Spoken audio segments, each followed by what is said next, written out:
be permitted to say this, and I'm just going to go say it. The first 5 minutes of the first episode where Mulder comes in with his soliloquy. Yep. I'm just going to tell you he's literally and exactly quoting my own research, and I'm not saying this without knowledge.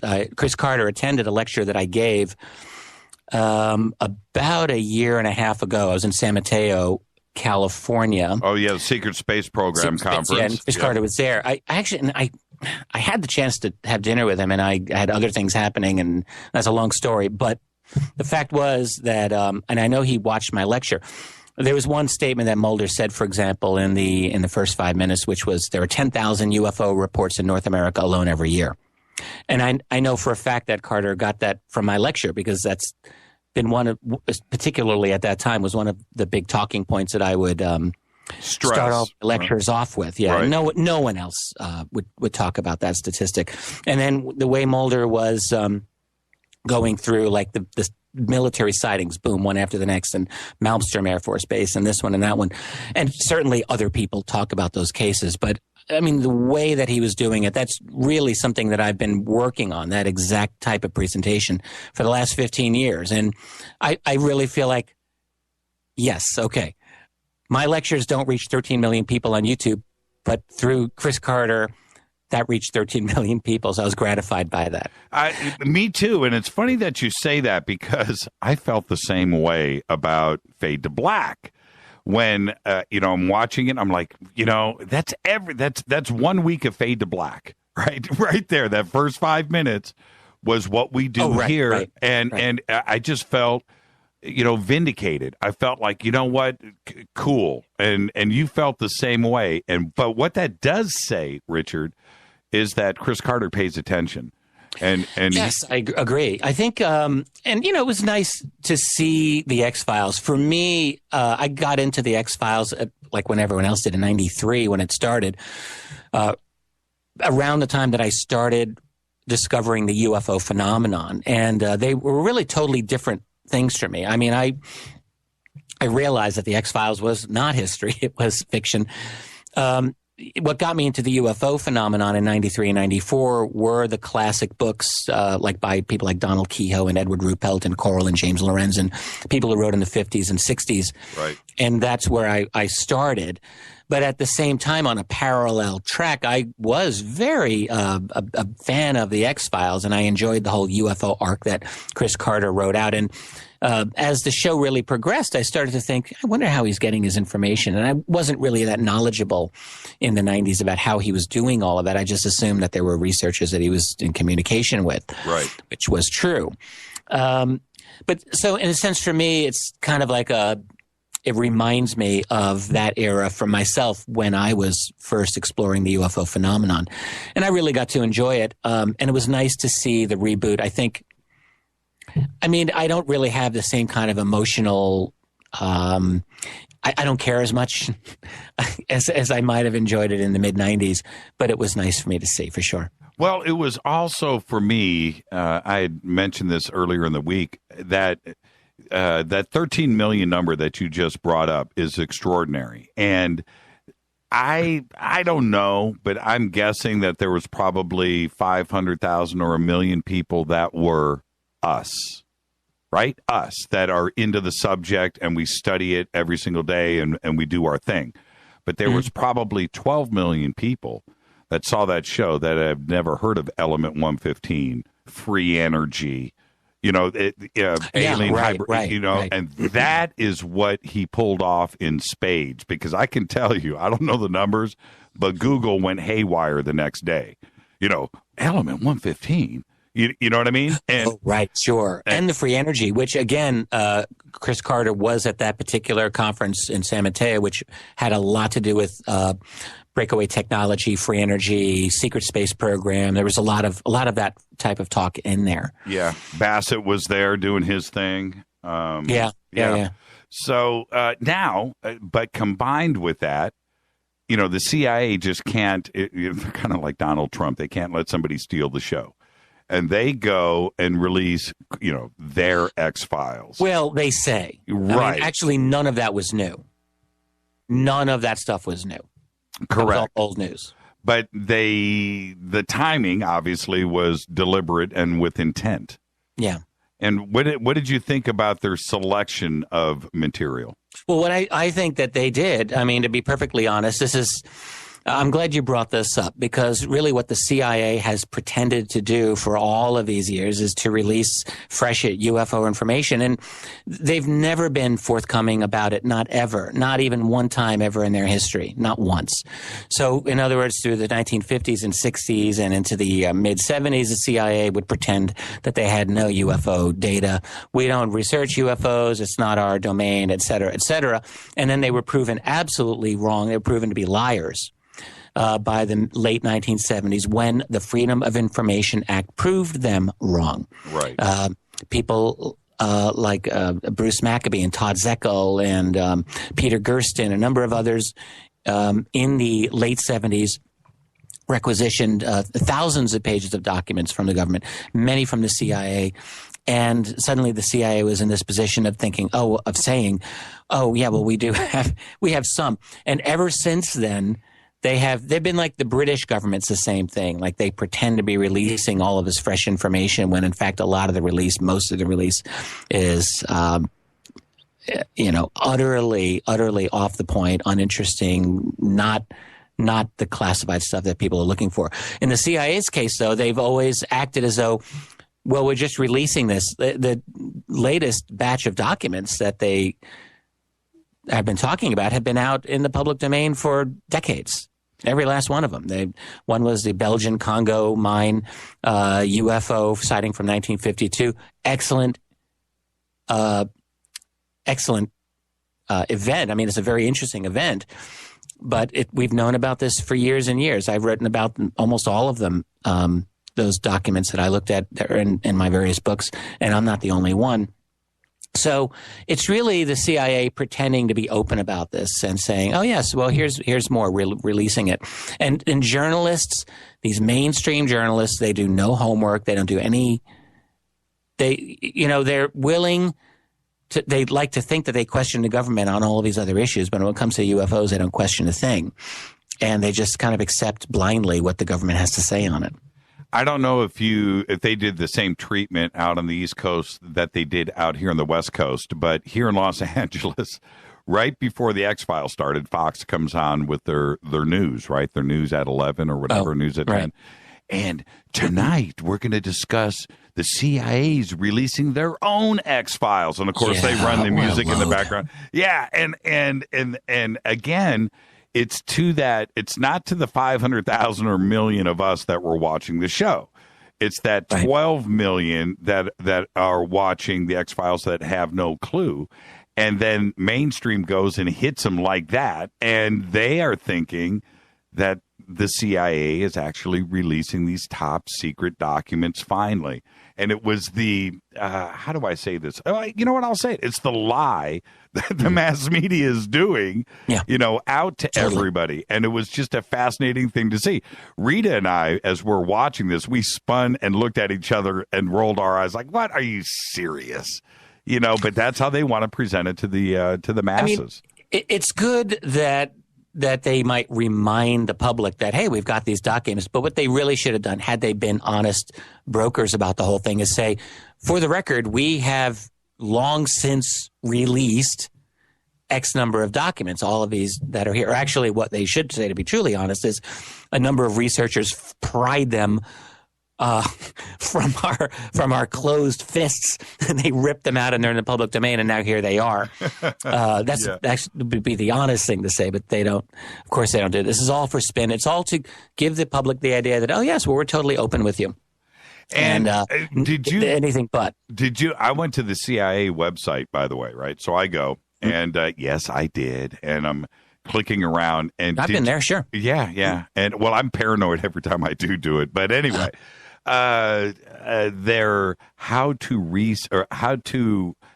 research a UFO, how to photograph a UFO. Did I you didn't see even that? bother with that. So I saw that and I just said, "Oh, I know." So what was that? Right. And the other thing that I did do Was it interesting? No, it wasn't, and it was funny. But no, let me tell you what I did do.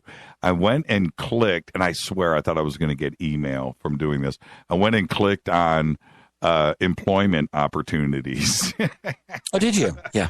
And I poked around and went and looked at the benefits packages, the pay, the requirements, the training programs, and I ended up spending an hour on the CIA website, clicking all over the place and reading. And that I found a lot more interesting than the Rex Files. Wow.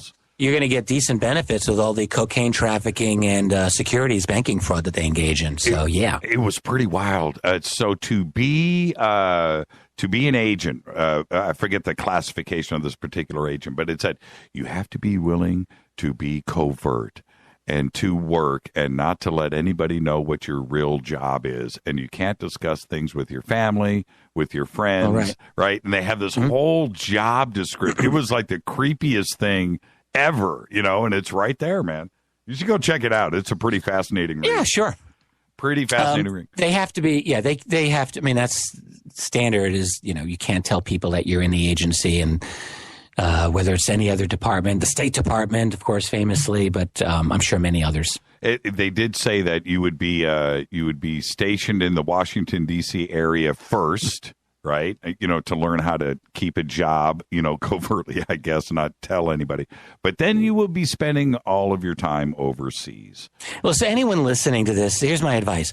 Don't join the CIA. Just don't do it. Don't do it. It was fascinating. And the pay grade, I think starting pay was like, it was like 54 grand, something like that.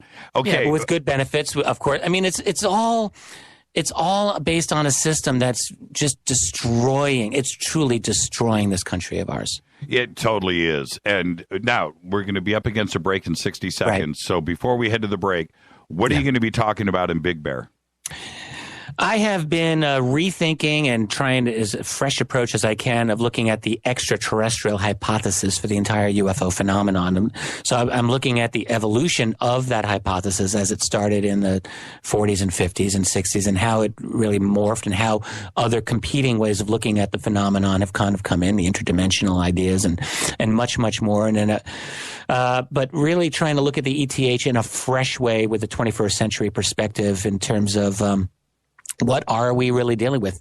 If these are extraterrestrials, are they the kinds of extraterrestrials that people thought about in the 1960s? The answer, no, I don't think so. I think it's a much more complex situation with a lot of high strangeness. But having said all of that, I think the ETH remains a viable way to look at one of the possibilities, but it can't be. We're in a way more complex situation than we were half of a century ago when looking at this. Yeah, let's talk about that after the break, because the original ETH for me was something that I think all of us accepted. Okay, I mean, we didn't have another view of looking at it, but I was also very confused by it because it was impossible to pull off. Right, and we'll talk about what ETH is, and then your modern take on it. That's going to be fascinating tonight. Richard Dolan. This is Fade to Black. I'm your host, Jimmy Church. More with Richard right after this quick break. What is ETH? Richard's going to tell you right after this. Stay right there.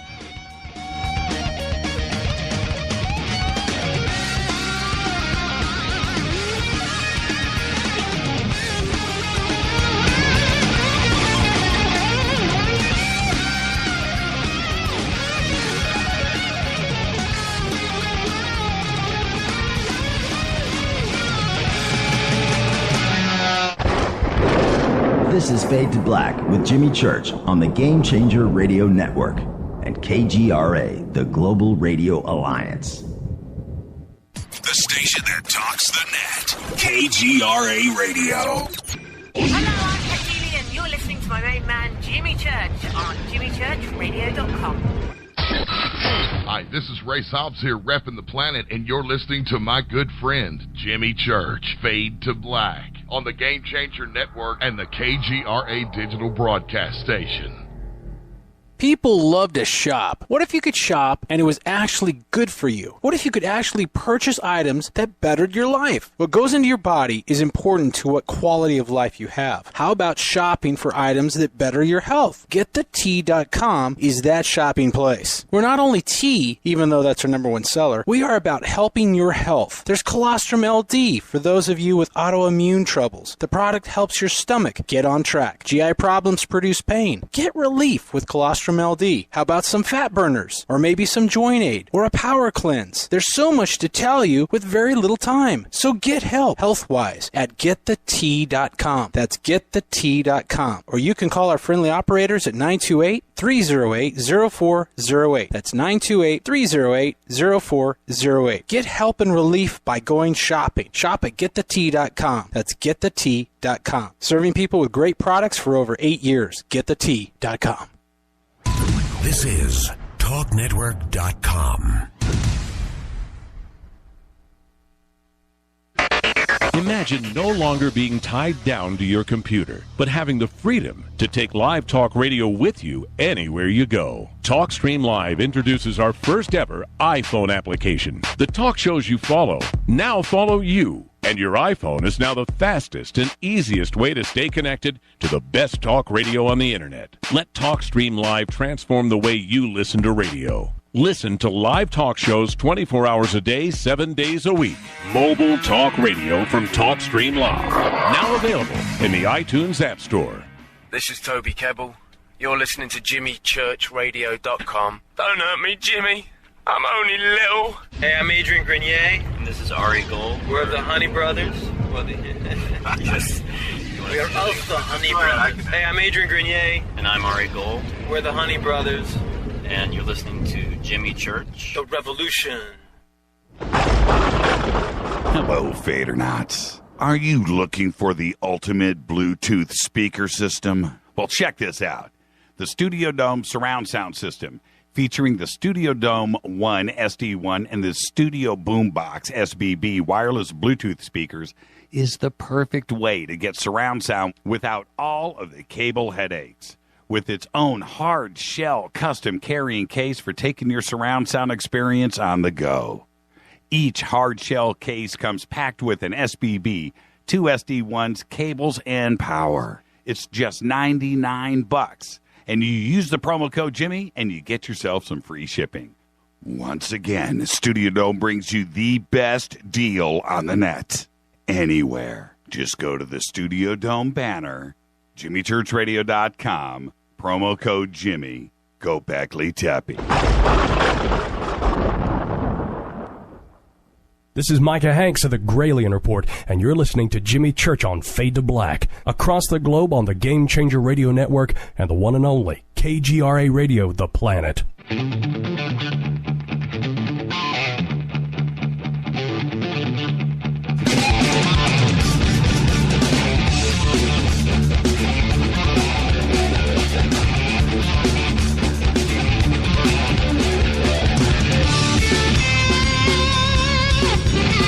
Welcome back to Fade to Black. I'm your host, Jimmy Church. Tonight, our guest is Richard Dolan.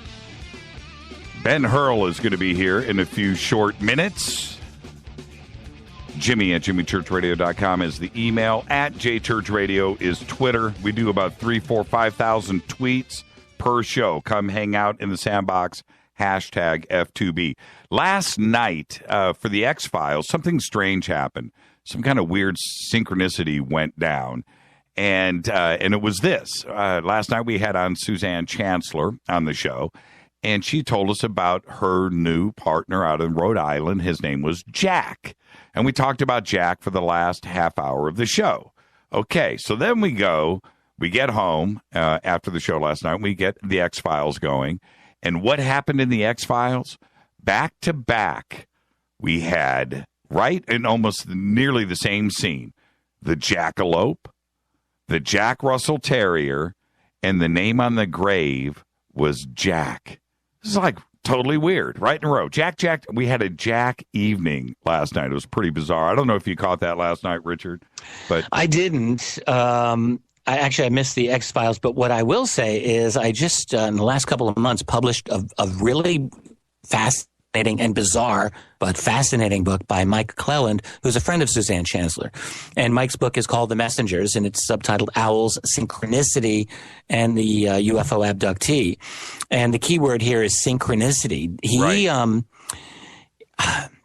I got to tell you, that book, it's still, my mind is still reeling from it, and we've had it out for a couple of months now. But he really talks about bizarre, absolutely bizarre synchronicities in connection with the UFO phenomenon and a lot of the high strangeness that people experience, and in connection with sightings of owls. The point here is that the big takeaway that I get from that book is, it's hard to avoid, frankly, is that there seems to be this kind of directing intelligence that gives you a little tap on the shoulder every so often to get your attention. Because what is a synchronicity but a meaningful coincidence? And now you are talking about Jack. I mean, what are the odds of that? It could be a coincidence, but I don't know. It's odd. I know. It was tripping. So anyway, that happened last night, and it was just one of those things that it catches your attention, and then you don't have a choice but to be focused and pay attention. And it happened last night. It was bizarre. Now, before we jump forward, we were talking about ETH, and ETH does have its own definition, by the way. You can look it up in the dictionary. And here's the definition: proposes that some unidentified flying objects are best explained as being physical spacecraft occupied by extraterrestrial life or non-human aliens from other planets visiting Earth. That's the original ETH. You're saying that? I'm glad you read that. Yeah, I'm very glad you read that.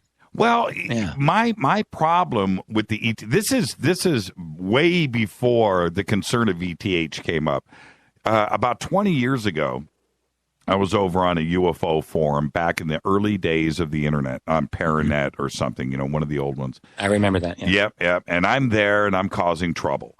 And one of the things, and this discussion was ongoing, and I jumped in and said, look, there is a problem here. And the problem is this. If all of these sightings and videos and contact and abductions occurred, then that means there is a freeway leading to planet Earth that is bumper to bumper flying saucers. That's what that means. I mean, it would just be a nonstop. It would be a traffic jam. And that was my weird way of looking at my subconscious telling me that the ETH, although cool, and it was, but it can't really work, and certainly. This was Jacques Vallée said, very similar things to what you're suggesting and what you suggested all those years ago, which was simply that the number of sightings, for example, that people are having, and even back in the 70s, I think when he was talking about this, there's just way too many, thousands every year around the world. He says, really, are these aliens visiting from another planet, flying around our atmosphere in the thousands every year? It didn't make sense to him. So, there are natural problems with the extraterrestrial hypothesis. I still actually feel that it's at least as viable or more viable than most other theories I can think of. The problem with the UFO phenomenon overall is that when you really get down to it, one of the reasons it's so frustrating and so fascinating is because there is no one single theory that is truly satisfying when you really think about it. Not the ETH, not the interdimensional hypothesis, not in my view, not the hypothesis that everything is a psychological or sociological phenomenon, not the hypothesis that everything is a hoax or misidentification. Right. When you start looking at all of these individual answers as supposedly the answer, they all of them fall short in one way or another, and so that's what makes this very much a challenge. The ETH, though, really, as I've been looking into this for this particular conference where we're going to be in Big Bear Lake, I realize that the ETH is rooted into our kind of modern consciousness. You go back 100 years. Go back to writers like H.G. Wells, who wrote War of the Worlds, or the Buck Rogers stories. I actually last summer purchased a complete Buck Rogers collection. It's fascinating, from the 1930s on up. and similar types of sci-fi. What you realize is like the world that those writers lived in was the world of like the Wright brothers, basically. I mean, where human beings were just taking to the air. And human civilization 100 years ago was absolutely predisposed to think about what is the great frontier. It's the sky. Right. And beyond that, space.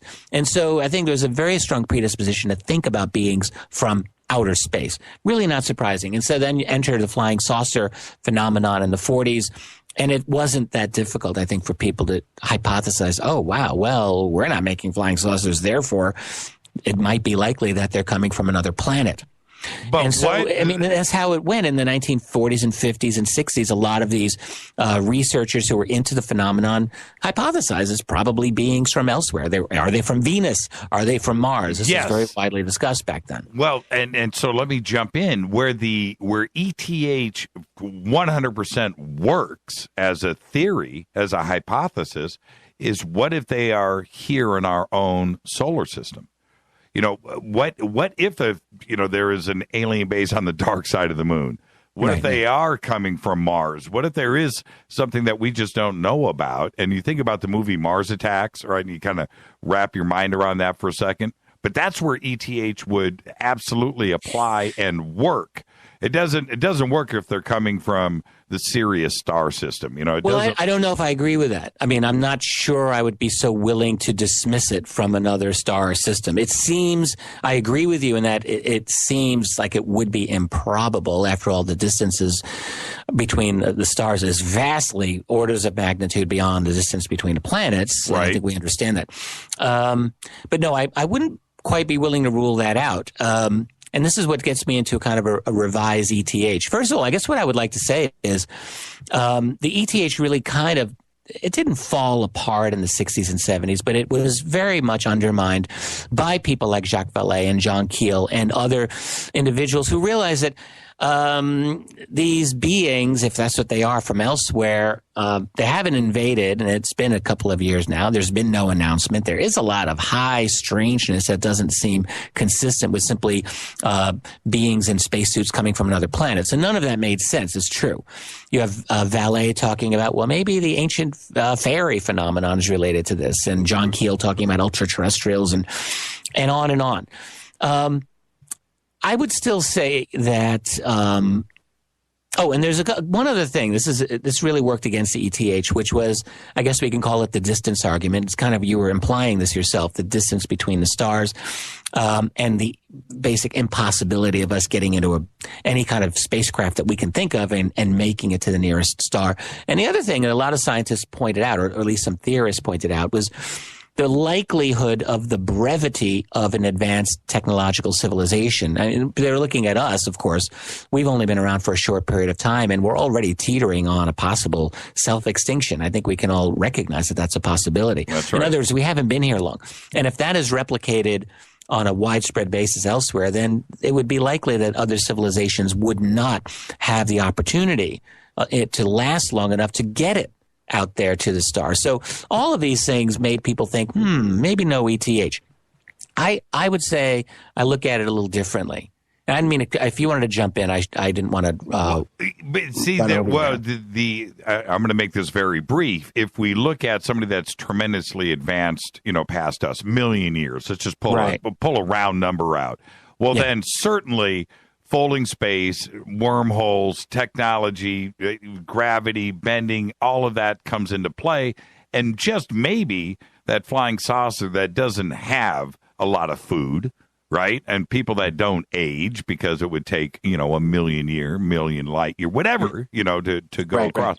That maybe it takes them 3 minutes. Maybe it's that. And that would take care of the ETH. So I do recognize that side of it too. I was just trying to answer the nuts and bolts thing in my own mind. If you remember, really quick, I'm going to say this.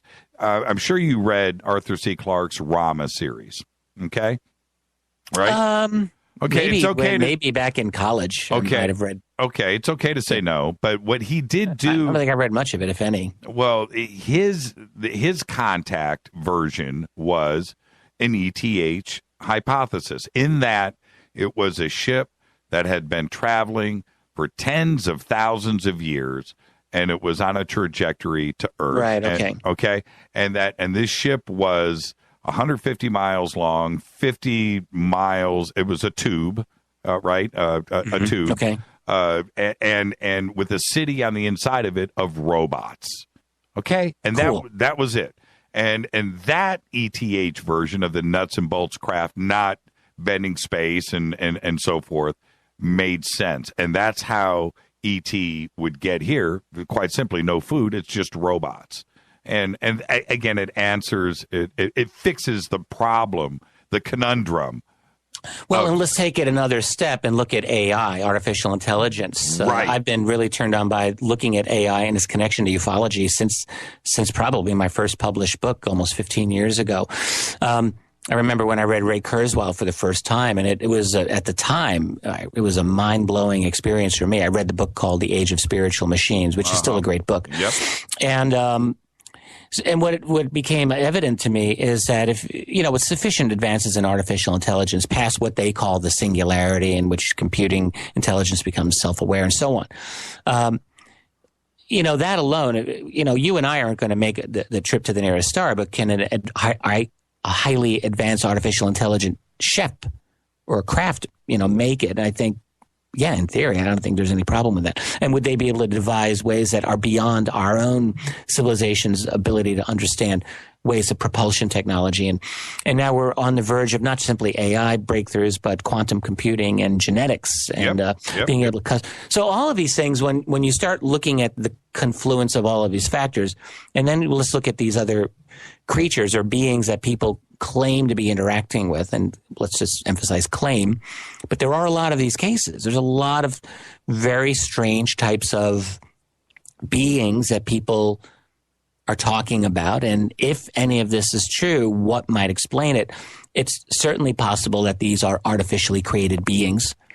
I cannot imagine that any extraterrestrial that we might be interacting with that might make it from here is not unenhanced in one way or another.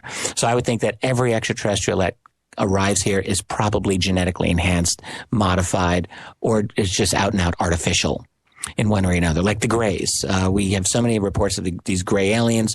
To me, everything about them strikes me as artificially created type of drone entities that are highly intelligent, yes, but I mean, they're not seen to have sex organs, for example. Mm-hmm. And why would you, if you're creating a drone race of workers, why would you want to give them the ultimate distraction, literally, of sex organs? You wouldn't. There's no point to it. Right. So I think if those reports are true, if there are such beings as Greys, I'm inclined to think probably there are. There's just a lot of these cases that talk about them. Then I think that they're probably artificially created, and that makes sense to me. I mean, that very much makes sense. The other thing about the ETH, though, that has struck me is if these beings are from elsewhere, they are clearly living here. And they have been living here for a long time. So does that make them extraterrestrial? I think it makes them permanent residents. I mean, I don't know any better than you do or anyone else here. Where are they actually from? Because I'm not privy to that answer. But there are so many cases, for example, of in utterly remote parts of the world of craft coming out of the ocean, out of the Arctic Ocean, for example, out of the depths of the Indian Ocean. I mean, where there's just no one there. And yet these things are going into and coming out of the ocean.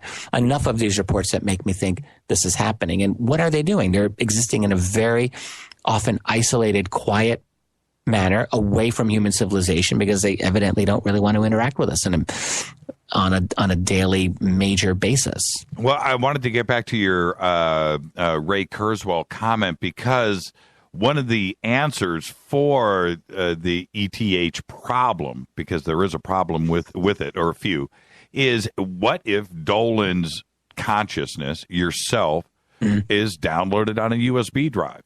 Now that answers everything. Now you can build your starship and go for 1,000,000 years. Exactly. And that throws out the window the whole argument that our civilization's so brief and wouldn't survive. I mean, if you've got the ability to kind of store and save, even artificially, certain things, then I think you have the ability to last a lot longer. Yeah, and that world that you would be living in on that computer would be just like you and I sitting here right now. It would be completely simulated. You would be alive. You could probably even go drive a car, all on a computer chip. You could live your life, right? And you could be that guy, but you don't have to eat. You don't have to take a dump. You don't have to breathe oxygen. Right. You don't have to do anything. Well, like an avatar. Yeah, that's exactly it. And we are. This is what's really scary about the singularity and this concept. Is if you and I had another good solid 40 years on planet Earth, right? If we could, hang out that much longer, then we could be that guy in the USB. And I think that immortality answer could be right. I mean, we are getting really, really close. Yeah, no, I agree with you. And Kurzweil has been saying this for a long time, and now he's no longer really an isolated voice. There's a number of other people who think that this is very likely. And my big fear, and I don't know if this is off topic or not, but it's still interesting. My fear is that this will happen, but I don't think it's going to happen for everyone. My fear is that it'll happen for those who can afford it. That's right. And that includes not just immortality, but enhanced intelligence, enhanced strength, just like, better genetics, better everything. And we're really looking at a kind of, hopefully not, but possibly a nightmarish type of transhumanism, for those who can afford it. Well, that transhuman, Kurzweil, all of these dates have been predicted, but Kurzweil is actually saying, he's throwing numbers around like 2018 as early as. Oh, for the singularity? Yeah, for the singularity. That's a frightening concept. That's 2 years from now. That's 2 years from now. And it's not frightening if you're aware of it and you have your concerns and you have an off switch, that is prepared for. He's actually possibly right because and this also, I've often speculated it about, where's the black budget world? Have they achieved advanced AI? Have they achieved a singularity? And I honestly don't know the answer to it. What's your gut, though? James Bamford, who studies the NSA, thinks that quantum computing at an advanced level has been achieved. At least he thinks so. Yeah. They actually had the speeds that we are at now in 1970. I've heard that same thing. I wanted to say really quick, DARPA, their concentration, you look at their budget, you look at what they're doing now, it's all AI. Everything is consciousness. Everything is quantum computing with consciousness. But here's the thing, like we're going back to what Kurzweil was saying, which is that he believes we will achieve this singularity in 2 years. I didn't realize he said 2018, but it's not outrageous when you really think about it because I was just reading about this. So a decade or more ago, the most advanced level of intelligence I think that they were able to achieve with AI was that of some kind of insect. And now it's that of a mouse. And, we look at a mouse and think, oh, wow, big deal.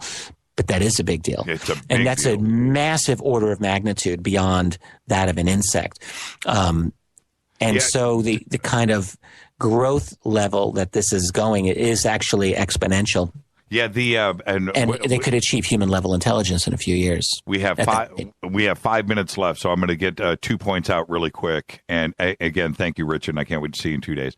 DARPA made the announcement. I think I announced it last week that their next step and their next phase of research to get done in the next year is the interface that will convert brain waves to computer language, and that is their focus. Now that just that just messes. If that's the complication, that's the thing that is stopping everything from recording dreams, recording thoughts, downloading consciousness, and everything else. If they get that language together to interface those two, it's over.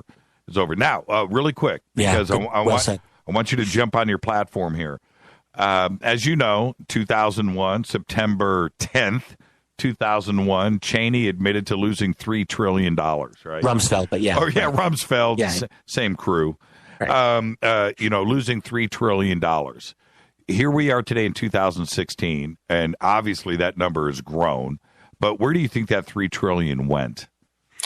Good question. Actually, what Rumsfeld did, because the Bush people were brand new at that time. It was their first year, and he was really laying this on the Clinton years. He said, essentially we've inherited a situation where everything's so snarled up. There's 2.6, then he said $2.3 trillion in transactions that he said that are not accounted for, that are lost. So after he made that statement, of course, the next day was 9/11, and we kind of forgot about it. But in fact, now officially, the official story is that a fellow named Dov Zakheim got on top of it. He's another neocon, like them all up there, and was getting on top. Let's figure out this, resolve the discrepancy. And if you actually were to go onto the Wikipedia entry, this is a joke. They said, oh, yes, well, we got that number down to 500 billion 6 months later, and got it then ultimately down to zero. So in other words, it's like balancing the checkbook. And if you want to believe that, maybe I can sell you a bridge. Yeah. We found $3 trillion.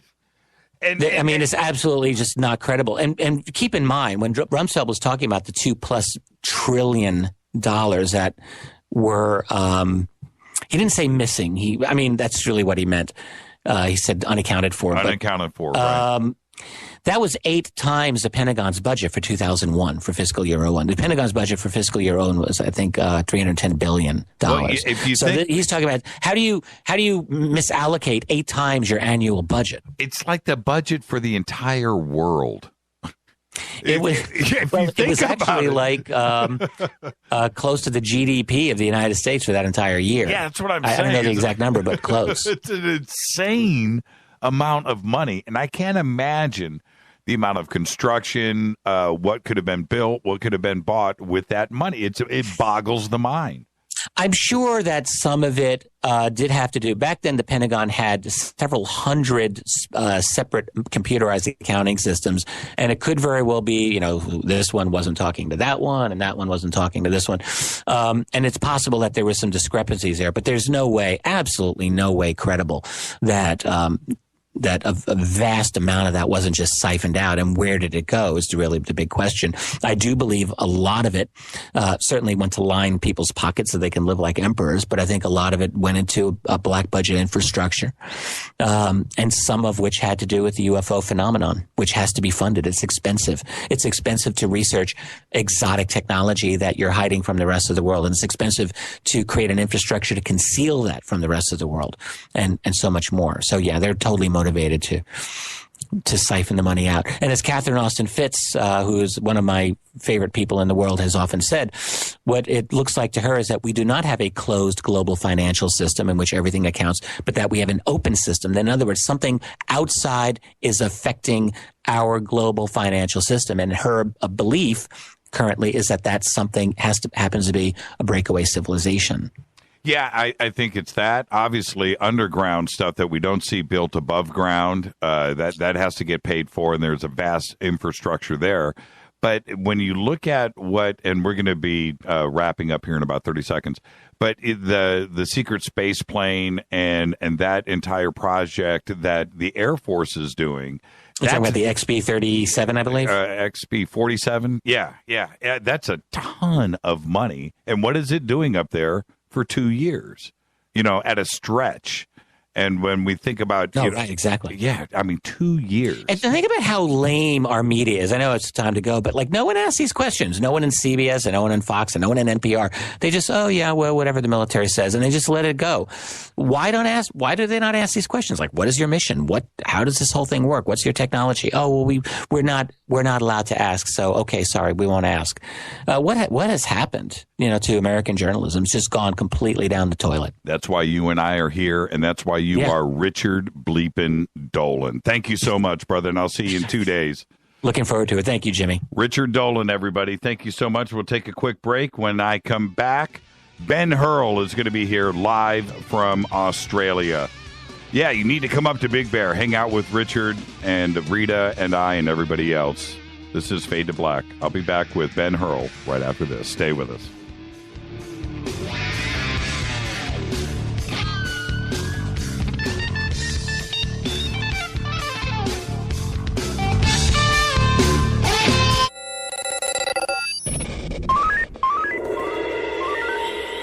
here, we listen to Jimmy Church. You're listening to Fade to Black.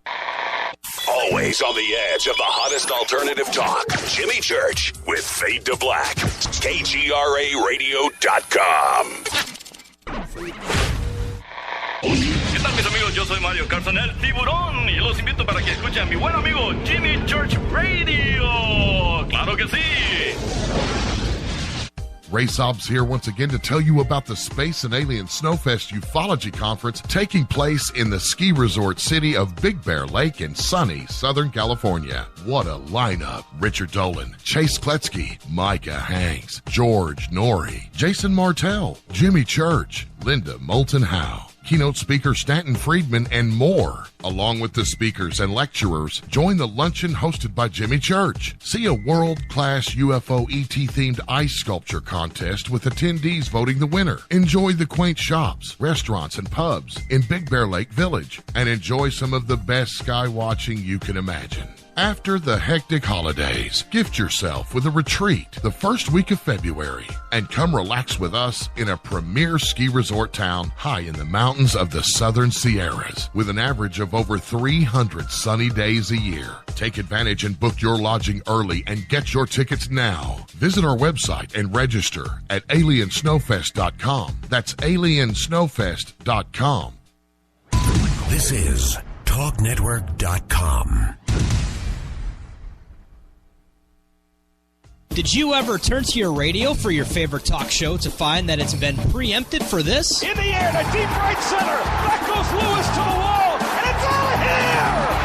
Or this? And I'm ashamed of you, Hillary, for voting for it. Do you have a favorite talk radio program that's not available in your city? Just go to TalkStreamLive.com for links to the best streaming talk radio shows. At TalkStream Live, you will find live talk shows 24 hours a day, 7 days a week. All your favorites are here. With such a large selection, you will also discover some new favorites. On the go and still want to listen? With the mobile smartphone, simply type TalkStream Live on your internet browser. Now you can take internet radio with you. You will also find hundreds of music, news, and sports streams. Best of all, the TalkStream Live directory is free and there's never a login required. Remember TalkStreamLive.com, the fastest route between you and your favorite talk radio show. You are listening to Fade to Black with Jimmy Church on the Game Changer Network. Oi, oi, I'm Reese Evans. You're listening to Jimmy Church. This is Revolution. The revolution will not be televised. The revolution is on radio. Ciao.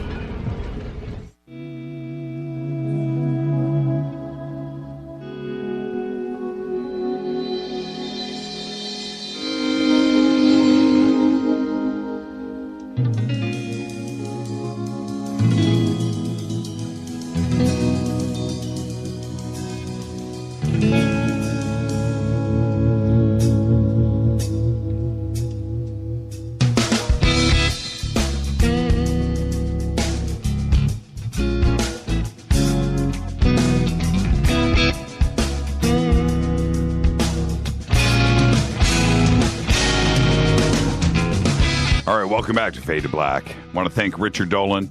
You can check out the Richard Dolan Show right here on KGRA. It's always a fascinating night with him on the show.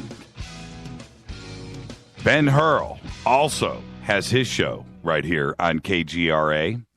And he is live with us right now from Australia. He is the president of the Victorian UFO Action, host of the Ben Hurle Show as well.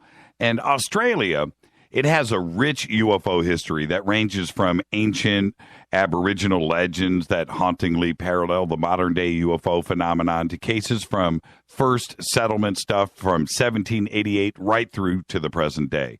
Every region and every major city seemingly has its own UFO history, and Australia is an ancient land. It's a place of ancient secrets and customs that interweave with its inhabitants, and it's creating a rich and unique tapestry of experience that is totally captivating. And tonight, we're going to discuss two of the most famous UFO incidents in Australian history, if not world history. The Kelly Cahill case and the 1966 Westall UFO incident, which is celebrating its 50th anniversary this April 6th. It is one of the most compelling documented and researched cases in the world, now with over 200 witnesses. Ben's website is VUFOA.com. I would like to welcome to Fade to Black for the first time our partner, Ben Hurle. Ben, how is it? Hey, Jimmy, how are you doing, mate? Hey, it's good. What time is it in Australia right now? Right now it is 3:35 p.m. and it is Wednesday here, so we are in the future. Yeah, it is tomorrow. Yeah, it certainly is. Yeah, totally cool. It just messes with it's hard enough when I have on a guest from Italy, right, over in the UK, and trying to wrap my head around that. But no, you are tomorrow. I am tomorrow. You are older than me right now. Yeah, that's absolutely bizarre. How are you, man? Yeah, mate, I'm really, really good. I've just finished holidays, so I'm ready to go. I'm full of energy again, revitalised. Recorded a show for my own show, which will be coming out shortly. So yeah, I'm feeling really good. When it comes to Australia, and we have such a large audience for Fade to Black over in Australia, and it's great because they participate. I'm watching Twitter now. Everybody thinks, they're our brother Ben. Finally we have Australia here, and you guys have some of the most fascinating history. And one of the things, before we get to Kelly Cahill and Westall, two of my favorite cases, is I don't know if you remember, but there was a scene in the movie Apollo 13. You remember that? Yep. No, I'm sorry. It was The Right Stuff. I think it was The Right Stuff. And John Glenn, or, one of the early astronauts, he's orbiting the Earth. And these fireflies start buzzing around his capsule. And he's describing it back to Houston in real time on the radio. And then at that same time in Australia, these Aboriginal Indians are having a little thing around a fire where they're causing these fireflies to go up and swarm around. At the same time, he's seeing them in space. And I thought that was always an interesting connection that was taken with our space program in Australia. Do you remember that scene? Yeah, I do. I do remember that scene. It's a great juxtaposition of the modern space age, steeped with ancient history. So it certainly was an interesting take. Yeah, and most people that were watching The Right Stuff, and it was a hugely successful film, did not know about and wouldn't have known about the Aboriginal connection to ufology and to space. I thought that was interesting and very cool. That's correct. Yeah, there is a lot of the Aboriginal culture is still relatively intact in the northern part of Australia. So, particularly up in Western Australia and the Northern Territory, the culture is quite rich and it's still pretty much intact. And that's where the majority of the space connection can be still found today. Down in the south where I am, they decimated the Aboriginal population, and a lot of that culture has been destroyed. So in the south, we don't quite have the same level of information available as they do up in the top end of Australia. What's the mountain range that has the cave paintings? Up in the Kimberleys, I think it is, up in the Kimberley area in the Western Australia. Yeah, have you been there? No, I haven't been there. I've been to Darwin and I've been to Arnhem Land. Arnhem Land is an Aboriginal territory, and on a tour bus, they put you on a tour bus because you can't go wandering around over there. They took us out to view these ancient paintings, and they really are quite incredible. When you look at them, there's a lot of spiritual connection through the imagery that they paint. And you look at some of the images that they've got out there, you've got to be careful putting a modern slant on ancient images because it's really easy to read into things. But you look at those images and you go, wow, there really does appear to be a connection to others, and those others could easily be perceivably as coming from out of space or from dimensions. So it is quite rich and relatively open in the culture up there. Well, when you look at those, there's no question that they were seeing something and that were wearing helmets. Now, 10, 15, 20,000 years ago, what possibly could they see? And I say this all the time, Ben, but I really mean this. If you're going to take the time out of your day when you need to be out hunting and surviving and eating, because that's all you had to think about all the time, to take your time out of your day to go and put that stuff on the wall, it's because it was important and they want it documented, and they did it exactly as they were seeing, and that's the part that messes with my head. If the helmets, and it looks like space suits. It really does. It's not like we're making a connection. That's what it's a drawing of. It's not a drawing. Right. You talk about something that's, say, even 1,000 years old. Like, it's not going to be some Portuguese ship. Right? Like, it's not a Dutch spice company ship coming past. You're talking about some exotic hardware. Yes. No question. Yeah, no doubt. No question at all. And that's the thing, like the land here is ancient. It's part of the original, Gondwana complex of the original landform right back from when the Earth was formed. So, and the population has been here for a very long time. So that the ET or the presence of others from other dimensions, whatever it is, they've had a strong connection to our country for a long time. And as you alluded to, every area of the country does have a rich UFO history. Mightn't happen every day, but there are great cases that have occurred right across the country, and certainly within Aboriginal culture. There's stories of beings landing from the sky, of women being abducted by these beings, babies being taken. All that type of stuff does exist in their culture. And interestingly, too, they also have other let's say creatures, for want of a better word, that are a part of their culture that also may have some basis in reality as well. And as another side project I'm going to look at some of the Aboriginal mythical creatures to see whether there is where the basis of legendary reality might actually meet. I think I lost Ben. I lost you for just a few seconds there. So can you repeat that for me? Yeah, I was just going to say that I'm not sure you lost me, but every area. Oh no! We're breaking up, Ben. We're breaking up.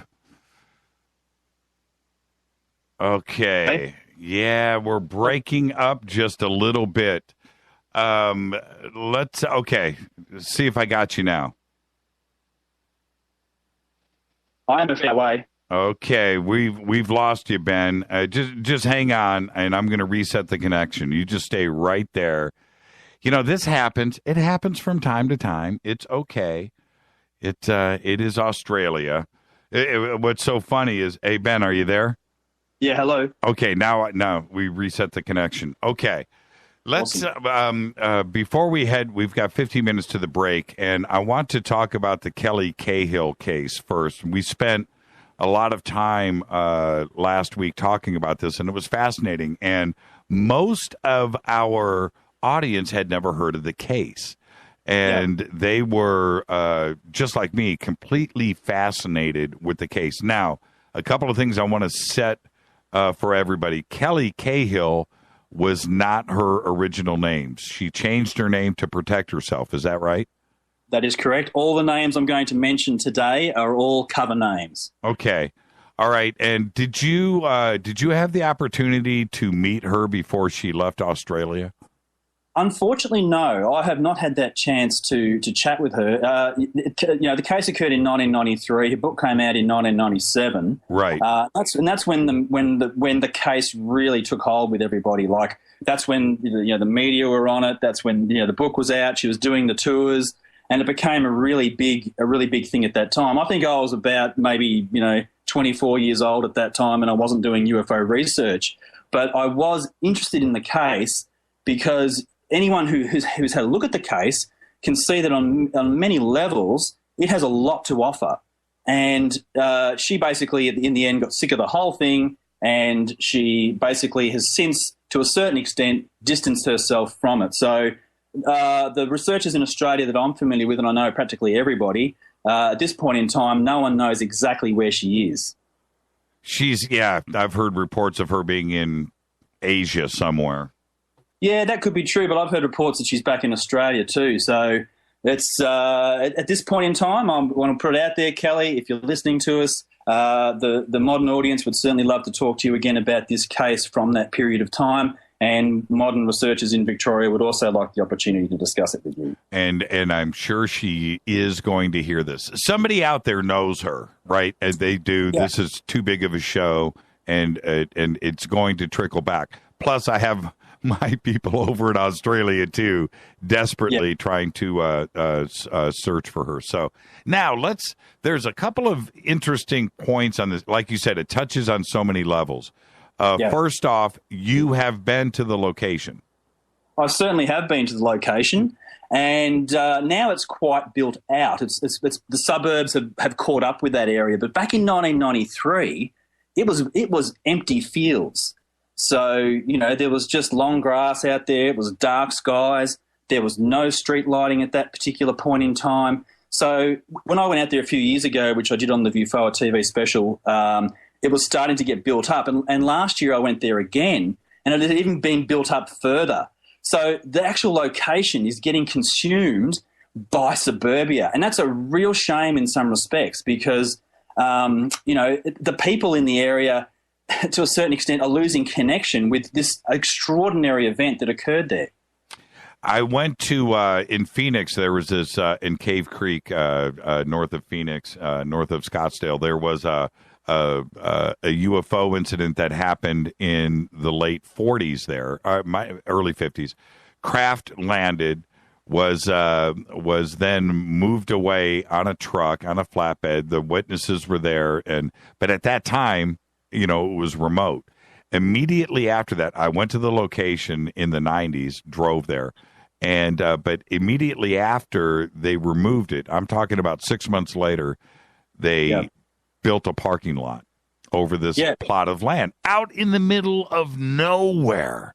They built a parking lot and put a fence around it, and then they ended up building it up. And when I went there, that parking lot that they built is still there, but now there's a couple of stores. But it was just interesting how any trace evidence or any evidence of anything there at all was immediately paved over with a parking lot. Well, here's something interesting for you, too, about the Kelly Cahill location. Now, it was still visible on Google Maps up until recent times. What we believe to be the tripod impression that was left in the ground was actually still visible in the field. Now, and at the time when it was there, I took a screenshot of it, right? Mm-hmm. Now, since that time, if you go onto Google Maps now to the address where the location occurred, those marks aren't in that field anymore. And I almost suspect that the image has been doctored in some way because it was there clear as a bell in recent times. The three marks were still in the ground. Now you look at that location, there's nothing there at all. So I find that quite interesting too. You talk about, things, concrete being poured and all that sort of thing going on. I think that where evidence remains, it certainly is even subtly swept up and disposed of, even if it's over time. And the other interesting thing that for the Kelly Cahill case, it wasn't just her. It was her husband, the people in the blue car, multiple witnesses, and with testimony.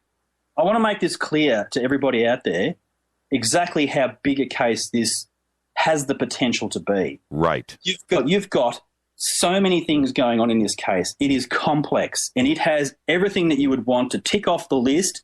This case has it. Its most distinguishing feature by far is the independent witnesses. You had six people standing on that field on that night, 3 independent parties. That is quite an incredible thing to a high strangeness case. Lots of people can see lights in the skies, which is kind of Westall's a little bit like that, but it's still a little bit more special than just a lights in the sky case. Right. But you've got a high strangeness case occurring where beings are on the ground, and you've got 3 independent parties in that location at the same time. That is a special event. What did the other witnesses besides Kelly? Where are they? That they are also still hiding in the woods, Jimmy. All that was released about I can tell you a little bit about the other parties. Okay, so the first car was Kelly's car, which was her and her husband. Some websites say her children were with her, but that is not true. Her children were with his mother being babysat that night. That's right. The second car had three people. It had a bank manager, his wife, and a health professional in the car who was another female friend. So one male and two females. And they're referred to as Bill and Jane, the married couple, and Glenda. Now, there was a third car as well, and it took a little bit longer to find this man. But crucially, the third guy had his headlights on, and that enabled Kelly to see the silhouettes of the middle people. You're talking, after midnight here, so she wouldn't have seen them otherwise. Right. So his headlights were on, and he at the time, that gentleman's referred to as David, and he was a Victorian government legal worker. That's all I know about him. So these other people have not come out since that time either. And I think that is really the researchers found those people at the time. But as far as the public is concerned, as far as us as UFO students are concerned, we don't have access to those people, which is one of the big frustrations about that case. And my appeal now in the 21st century is, let's see if these people can come forward. Now's the time to talk about this event. You're talking 1993 to 2016. We have moved on in time. People are ready to hear about this case. Come forward and let us hear the story as you would tell it. Amazing. And yes. Now, one of the things, the way that she describes the case to me, like you said, you can go down the check marks, but it's not, it's, how do I say this? I want to say this right. I don't want to say this wrong. When you witness something, somebody comes up to you and says, excuse me, did you see that? Well, you can immediately say, if you were there, clothes, shoes, but it's the little things. I heard change in somebody's pocket. I saw the little details that you do. And that's what she did in this case. The car, the white car with the headlights on, right? Illuminating the other three people that pulled up in the blue car. Otherwise, she wouldn't have. It's those details that you don't make up if you're hoaxing something. And that's right. And an interesting point which kind of like what happened was there was 100 meters, 110 meters between Kelly and car 2, and there was about 25 to 35 meters between car 2 and car 3. Now, they all were obviously totally boggled by this thing that was hovering out in the paddock, which, guys, just to give you an impression, it was the size of an Olympic swimming pool, okay, and about 2 to 3 stories tall. Right. So it was a very big object, about 150, 170 meters set back in the field. Now, if they had it all congregated together, maybe that might have been a better thing to do. But this is me talking now, and I'm not standing there in front of a high strangeness encounter. So they were all separate. They were 3 distinctly separate parties. And the aliens or the beings dealt with them in that situation as well. So it's a very interesting point that, they were all in separate locations. Perhaps if they had it all run together, it might have been something that would have been good to have done. But, hey, none of us were there at after midnight that night. And you know what else was curious for me, Ben? I'd like your comment on this. The other witnesses, when the beings were floating up, right, and they described them basically the same. Yes, 7 foot tall, black, Grim Reaper type creatures. We're talking about independent witnesses that saw the exact same thing, except Kelly says that glowing red eyes. That's correct. The other witnesses said, I didn't see the glowing red eyes. And that, to me, sends chills down my spine.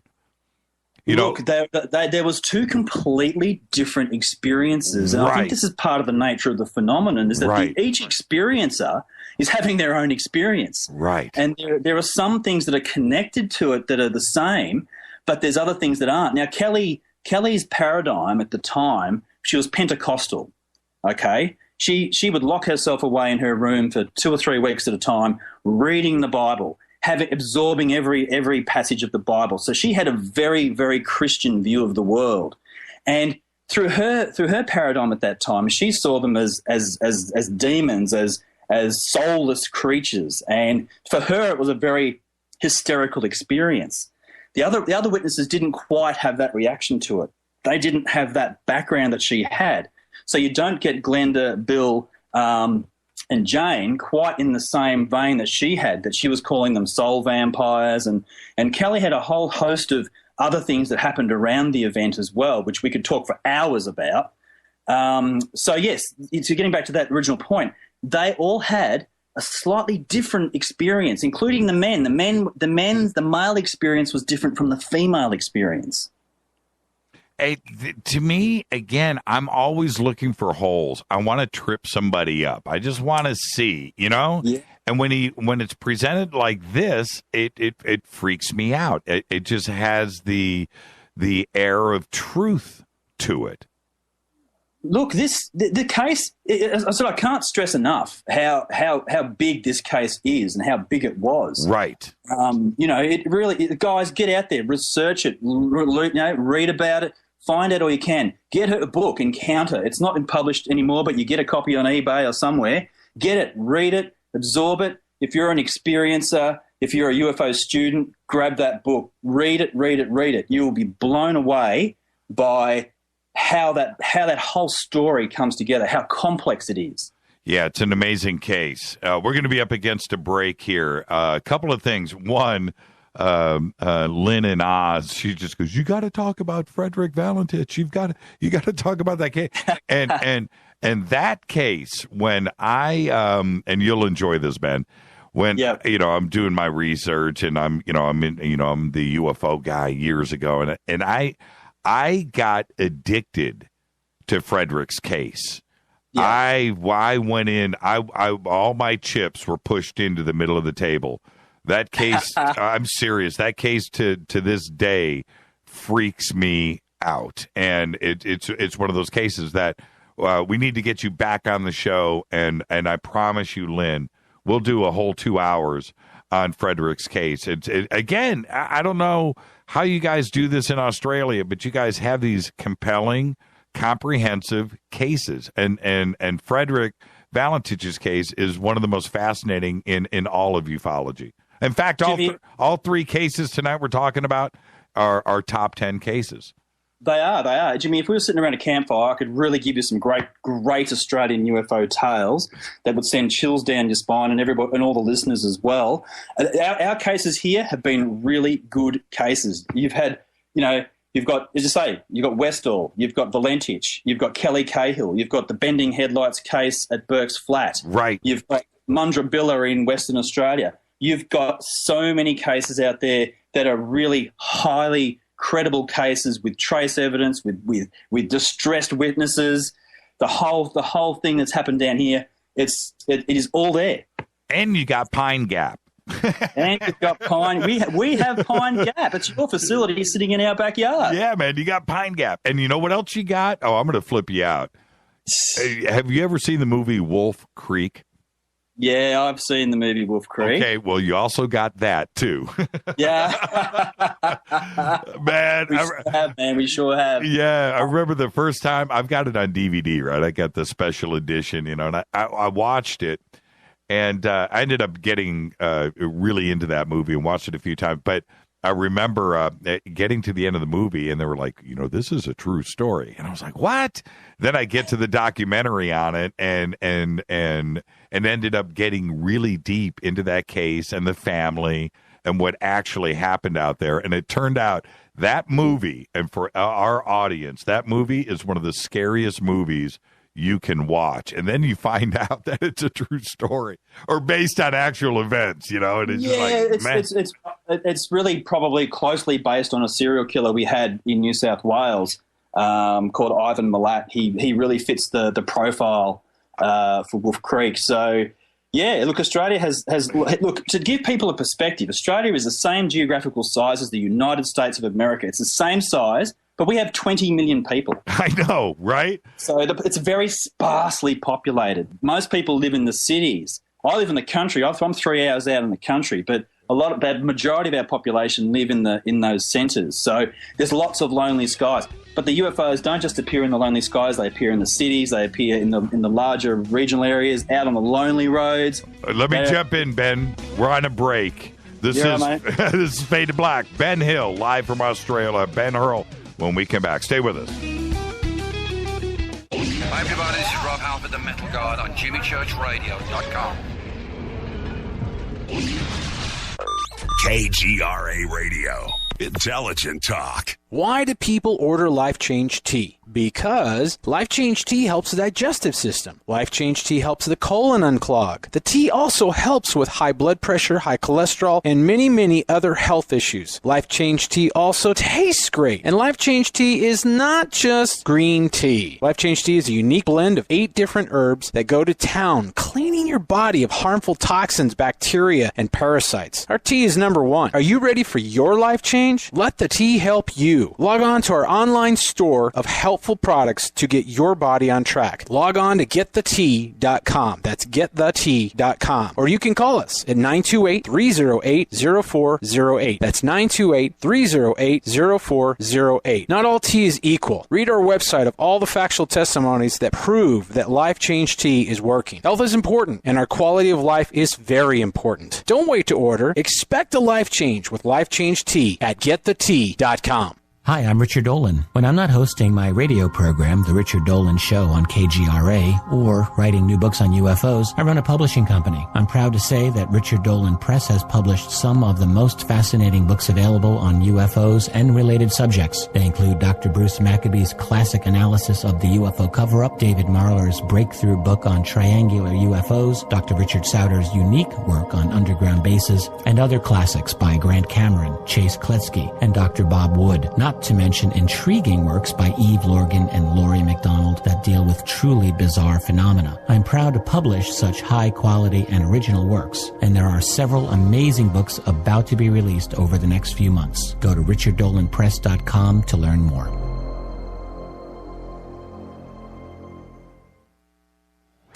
This is TalkNetwork.com. Did you know that when you're on the road with limited data or Wi-Fi available, you can still listen to every minute of Fade to Black by just calling 605-562-4482. No smartphone, app, or internet needed. It saves your data plan and no extra cost if you have unlimited minutes.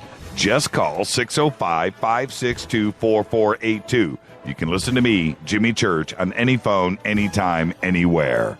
Go Beckley Tappy.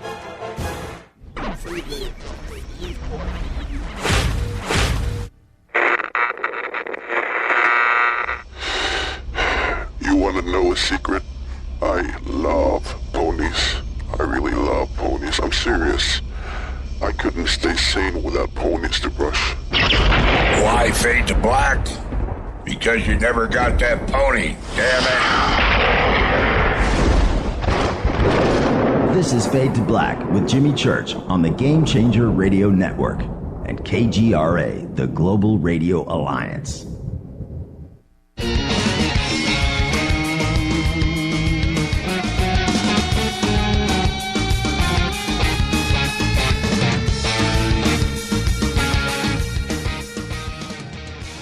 Welcome back to Fade to Black.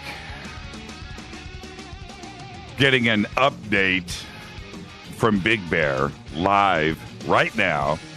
Says that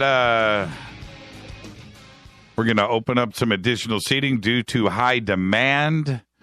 Yes, tickets will be sold at the door. First come, first serve. And I guess Trevor says, would you like to give away? I think I'm reading this right. Trevor, I'm going to do it right now.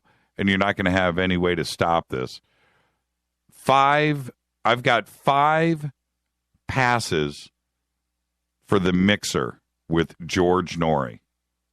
5 free passes to the Mixer. If you are going to Alien Snowfest, and you can hear my voice right now, and you want to go to the Mixer, the meet and greet with all of the speakers and yours truly, give me a call, 323-825-5045. And you know what? I'm going to do this at 9:30. I'll do this in 25 minutes. I'm going to end up lighting the phone lines up when I've got Ben on the show, and I want to talk about Westall. I'm sorry, Ben. I'm just so excited about Alien Snowfest. And now there's going to be another Alien Snowfest in August up there. And you've got to fly out for that. And I'll talk to Trevor, and we'll get you to fly out and speak at the Alien Summerfest instead of Snowfest. Mate, that would be fantastic. Yeah, it'd be great to hang out with you. See, I'm doing this right now, and with the guy that's putting all of this on. He's listening to me, going, "Jimmy, what are you doing?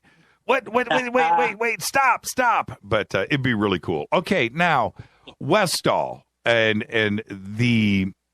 Let me say this to the audience really quick. After the show tonight, after Ben and I are done talking, what you need to do is just go and Google Westall UFO, click on video.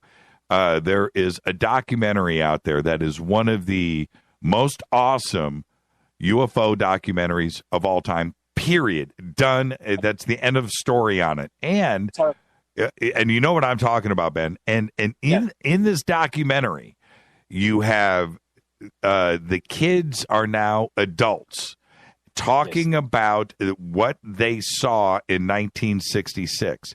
It is insanely great. It's one of the best UFO documentaries out there. I suggest, and I guarantee you'll have some crazy dreams after watching that documentary. Now, let's set this up really quick. It is the 50th anniversary. It happened April 6, 1966 in Melbourne, Victoria, Australia. First quick question, Ben. How close are you to where this happened at the school? Okay, this occurred out in the eastern suburbs of Melbourne in an area called Westall, and I'm about 3 hours away from it where I live here. Okay. So I don't live close to the actual area, but I have been to the location many, many times. And now with this, and I want to get this out as fast as possible. I don't want to run out of time.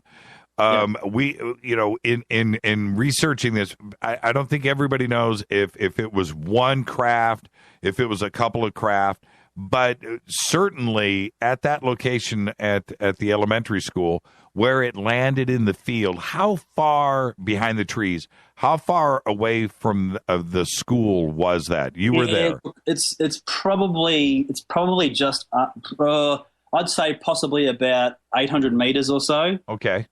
So, and at the times it was market gardens there. So they were growing lettuces and all that sort of stuff between there. And the kids ran across the market gardens. Now it's all houses. So it's like everywhere else. It's all been built out. Right. And just quickly, the documentary you're talking about is called Westall 66, A Suburban Mystery. And it is without doubt one of the best UFO investigations ever on film. Yeah, it is. It is truly. It's like top two. It is right there. It is an incredible documentary. And and also the animations that are done in it are incredible too as well. Now, okay, so over 200 witnesses to this event. You had teachers, students, principals, all the staff at the school.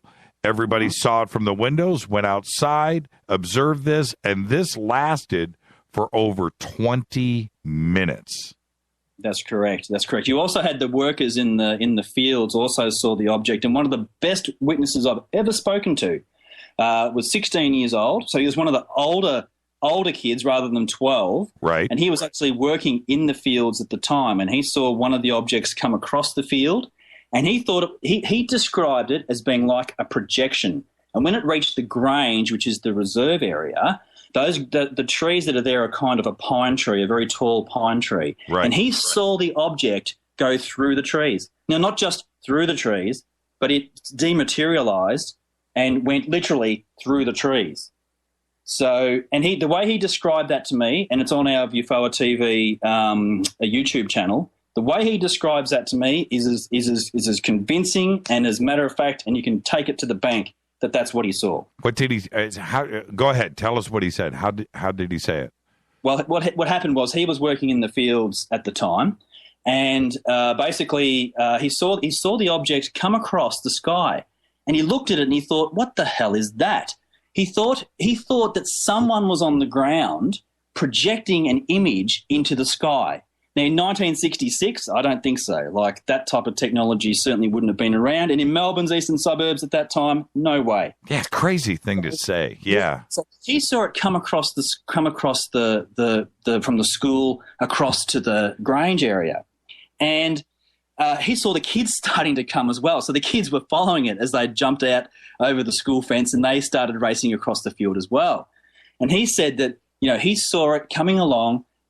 He described it very similarly to what the children described as well. So if you watch the documentary, you'll see that the description is of a metallic style sort of a disc. And then he saw when it got to the trees, it actually just sort of faded into the trees. Now, you talked about how many objects were there. Now, that varies a bit depending on who you talk to. Some people saw one object, some people saw two, some people saw three. But I believe that the common number is that there was actually three objects that appeared. Now, if you watch the documentary also, you'll see that one of the objects, there were several landing spots, and one of them landed next to the school. Now it's a road, a bloody bitumised road, but at the time it was just a vacant paddock, and it landed next to it. And one of the students jumped over the fence and he touched the object, and he described it as having a heat coming off it. And the heat was quite strong, but he still touched it. Then it took off, and then it went over to the Grange. Now, the students also reported that people reported that there was 5 planes in the sky. Now, when the planes appeared, the objects basically disappeared and left those little planes for dead. They just took off and they were gone. So you're talking about, 11 o'clock in the morning. You're talking about a broad daylight encounter with multiple witnesses of high strangeness objects. And at the time, it became an urban legend, and it was hushed up very, very quickly at the time too. All the children were taken back to school, the principal, the military that turned up. They all told the children not to talk about it. Those who did, one of the ladies did an interview with Channel 9. Right. They did an interview with the local leader newspaper. Those kids got grounded for doing that. The videotape from the TV station is gone, missing. Yep, Channel 9 did footage on it, and Shane Ryan went to their archives. That footage is gone. Who actually turned up on the day is still contentious, whether it was Australian military, whether it was US military, because you're talking Vietnam War era here. So the uniforms that turned up were blue. Some of them may have been police. Some of them may have been US Air Force. So, and there's a big push at the moment in Australia to try and get the authorities from the time to come forward. They've got lots of witnesses. All the kids have spoken about it. Right. But we need the military guys who came for the cleanup. They've got to come out and tell us before they all croak it. What was Shane's last name? Shane Ryan. I think he's tweeting right now on Twitter and listening to us. Yeah, I'm sure he is. So he would be good to get on the show to talk to you about Westall as well, Jimmy, because he really is the leading expert on that case. I just tweeted him back. Are you the Shane Ryan? Yeah, the Shane Ryan. That's right. Let's see if that's interesting. And wow. And see, that's why I love this show. The audience is so friggin' big. And people over in Australia, I just dig it. And hold on. I think this is him. Okay, anyway, I don't want to get sidetracked. One of the fascinating things about this case is there was a huge class that was out doing sports activities out there, and they stopped and they watched this thing cruise over. It's not, I don't want to paint a different picture for everybody.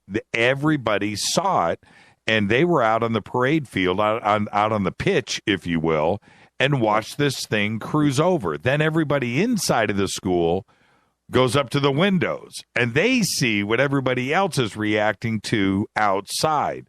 And it literally came across, flew over the trees or through the trees, and then landed in the grass about a quarter mile away.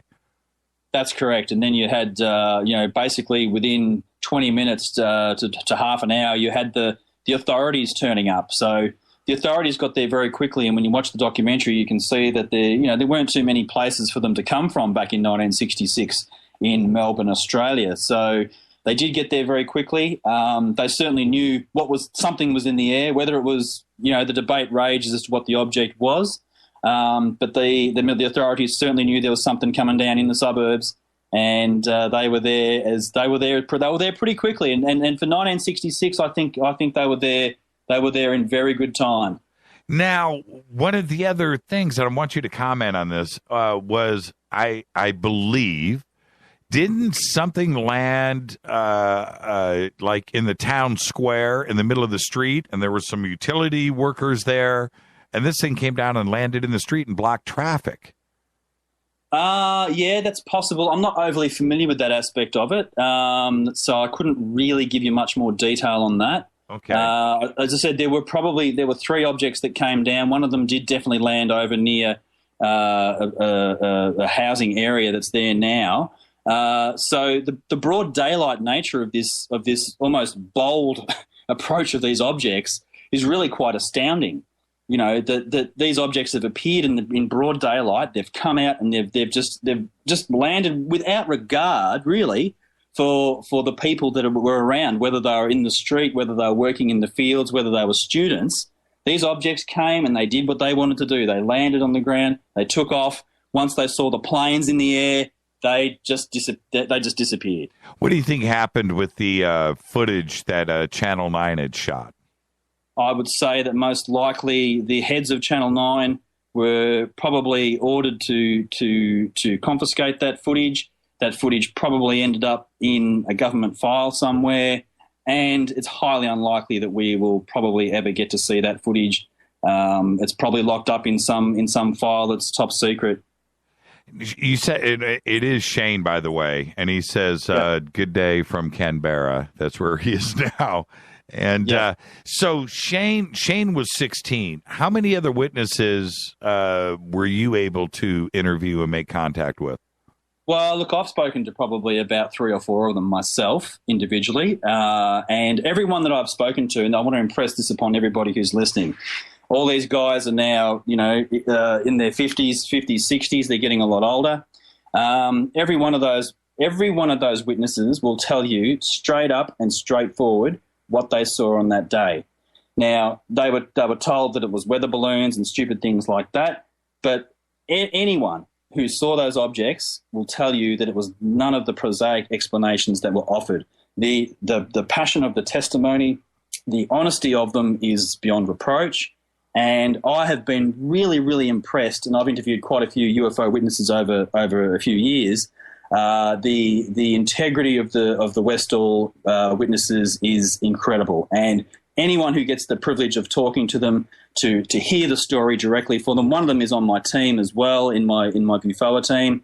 They're very impressive. What do you make of the possibility of experimental craft from the Air Force Base and the airport that's close by?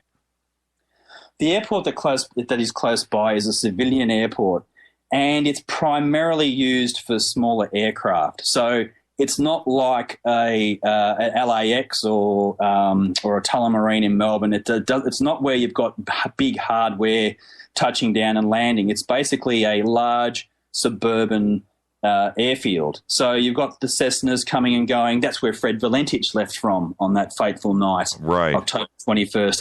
He flew from that very airfield and took off to go to Bass Strait. So any of the local planes in that area would have most likely come from Moorabbin, which is not that far away. And that's what the witnesses said. They said, we saw planes in the sky all the time here. They're always flying over. Even in 1966, they were seeing aircraft on a regular basis. So when these objects arrived on that particular fateful day, they could see quite clearly that this was something strange. Nobody ever said, I don't think, and I've seen the documentary so many times and have followed up on this, I don't think any of the witness ever said that there was a possibility that it could have been a balloon, a dirigible, a blimp, an experimental aircraft, that it was ours. Nobody said that. No, look, I mean, as I said, like you're talking 1966. obviously the hardware that was in the sky that day was something really, really, really amazing. Now, in Australia, yes, they did do some testing back in the 50s and the 60s. They certainly did do. But I don't think they were testing that type of hardware, that type of exotic stuff down here. You guys have got your own test locations wrapped up in your own deserts. So, at that time, I don't think we were doing that type of testing here. Now, there's a balloon theory that it was a highball weather balloon. That type of thing also, the objects behaved in a way that indicated that there was intelligent control and that they had the ability to descend and to take off again. So balloons are pretty much at the bereft of the winds, and they don't have a lot of control over where they go. So you're talking about controlled objects that made decisions about where they were going. So therefore, that implies either it has a pilot inside it or it has a drone-based technology. But I'm sure not in 66 we didn't have drones flying around down here. Any photographs? Anything survive? There's photographs of the school, the students, the general area at the time. The photos that were taken by the chemistry teacher, her camera was taken, which is, as is said in the documentary. Right. That was taken away from her, and I'm sure she never got, maybe she didn't get reimbursed for that. So the photos that were taken on the day were taken. Now, the other interesting thing too, Jimmy, is that, the military were absolutely there on that day. No question about it. Now, in the early 80s, one of our most eminent researchers, Bill Chalker, had the ability to go through and look at all the RAF's files. They opened them up for him. Now, he had a bit of a shopping list when he went. Now, he found nothing on Westall. He found nothing on Burke's Flat. He found nothing on the key cases that he was looking for, where there were definitely military people sent who would have done reports. Their time is accounted for. They went and saw Ron Sullivan from Bending Headlights, and no reports are available. So those reports are either tied up in military command in Australia, or most likely they are probably in the US. What about the police department there in Westall? Well, the police department the police generally in Australia don't have a UFO response. They have no protocols for dealing with UFOs, despite there are some really good police encounters that have occurred over the years. They don't have any way of dealing with a UFO encounter any more than a civilian does, really. There's no protocol for them to follow. They would really only be responding in terms of there's an incident at the school, the principal probably called the police. That would be the level of their involvement, and would be about civil control as you would normally expect it to be in keeping the peace. So police officers are, for the most part, are generally very unimaginative. And for the most part, they would have rocked up there and just dealt with it as they needed to deal with it. There are other great police cases that have occurred here in Victoria as well, and I could talk to you about that another day, where police struggled to respond to a high strangeness event. So I think it's something that perhaps they need to consider. Is maybe they do need a protocol for these sort of things. Well, I would think, in society, our most precious commodity, the one thing, is an elementary school, our children. Yes. And we have something extraordinary going on there. The police must have been dispatched. Not only that, but they had to write up reports. They had to. It's such an important event. Where are those documents today? And to be sure, this audience needs to understand this incident did indeed happen. The news was there. The military was there. There's 200 witnesses. The incident itself happened. So the police were there. Everybody was, and it was in the middle of the day at 11 a.m., by the way. So there was documentation there. Where is that today? That's right. It's most likely been swept. There's only two possibilities, as I see it. The documentation is either locked up in secret files, can't access it. Sorry, you're not going to get it. Right. Or alternatively, with the passage of time and the effort to find the information on it has only occurred since the new millennium, in terms of really going after this stuff. So the records could be destroyed. So there's that possibility as well too. Victorian Records Office, we went there the Burke's Flat case, and we chased down records that were available for that. So all the researchers in Australia are doing as much due diligence as they can. They're fine-tooth going through all the available information. Now, if it's not there, it probably isn't available. How is the Australian government with not only Freedom of Information Act documentation and releasing of documents, but how are they when it comes to the subject of UFOs? Are they open? Are they closed? Is it similar to the UK? Is it more like the United States? Or is it like Argentina? Look, our government, one thing you've got to realise about Australia is that for the most part, it's a Western country. It's a fairly conservative place. So we have a two-party political system here, the Labor Party and the Liberal Party, and they're both very similar. And for the most part, you can toss a coin as to which one, is going to do a better or a worse job. So it's a very conservative background. I think that with that basis, that our government is very much followed the US model. So the RAF was responsible for investigating UFOs, and they hated doing it. They were not interested in it. The public at one point in time could ring the RAF directly about the lights in the skies they saw while they were taking the bins out. Right. And we followed the American model, and we basically shut that down. They said, look, there's nothing to it. It's not a defense issue. Go take your reports to the civilian groups that are out there. Don't waste our time. The police didn't want their time wasted either. So the authorities basically publicly said, there's nothing to this. You don't have to worry. Most of the explanations are logical events, and for those that we don't have explanations, there's probably information missing. So, where otherwise they would find a logical explanation. So, the classic swamp gas, balloons, all that sort of stuff was trouted about for most of the cases that were there. So, but having said that, they have taken an interest. They have gone to where they've had to go to. Now, there's nothing like the media getting behind a particular case like they did with Kelly Cahill, like they did with Burke's Flat. Westall was squashed fairly flat at the time. You really only had the Leader newspaper and the Channel 9 thing that got squashed as well. So when the cat gets out of the bag and it's running around in the room, that's when the authorities will tend to take interest. The Fred Valentich case was one where they had to take interest. Here you've got a civil pilot has gone missing. Right. So it has to be investigated. So they really only come out and do things when they have to do things. And what they do is they'll take it, they'll investigate it, they'll wrap those reports up in and make it very hard for people to access for extended periods of time. Well, with the Westall case and Frederick's case too, you're right, because that is an FAA. I don't know what your aviation administration is called over there, but it certainly becomes a civil aviation issue. And it wasn't, a Department of Transport, a safety issue. There was a lot around that particular case, and with this guy just disappearing into thin air.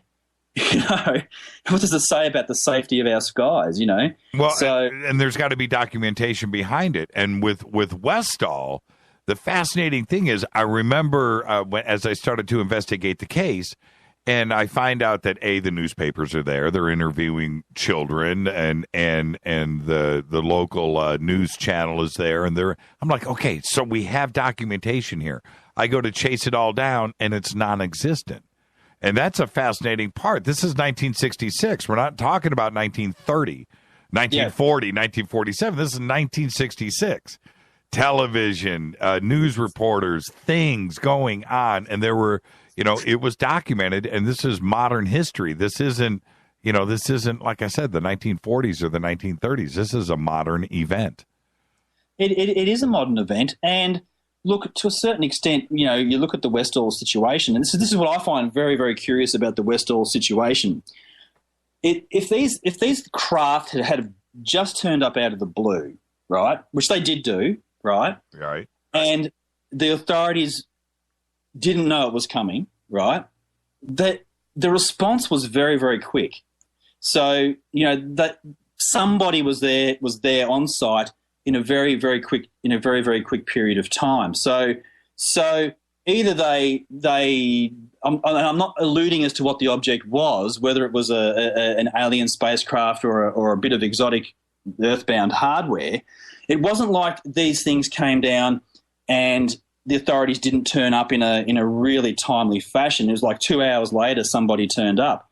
You know, you're talking about and I think for the time too, a fairly quick response time. You go to Melbourne now and try to get somewhere in half an hour. You know, like can't do it. You can't do it. You literally can't do that. So, admittedly, it probably wasn't as busy traffic-wise back then, but the authorities were onto it. They got there very, very quickly. The children were silenced very, very quickly. They were tracking them, and they were following them, and that's why they were there. That's correct. They knew, whether they knew what the object was or not. They knew the objects were coming, and I think it's the fairly quick response that they showed that would perhaps indicate that may have been the case. I got to thank you for coming on the show, Ben, and I know it's in the middle of your day and you've got stuff to do, and you made a special time for us here to get this in tonight, and thank you so much, and I can't wait to get you stateside. Thank you so much. Mate, that'd be great, Jimmy. Thanks for the chance, mate. You got it. Ben Hurle and Victorian UFO Action, and it's VUFOA.com is the website. Thank you, Ben. Great stuff. This is Fade to Black. I got to head to a break. We'll do that, and when I come back, we'll get to all the news that you know nothing about, as well as I'm going to give away some passes to the meet and greet at Alien Snowfest. If you are going and you want to go to the meet and greet and hang out with everybody, give me a call, 323-825-5045. I'll be right back.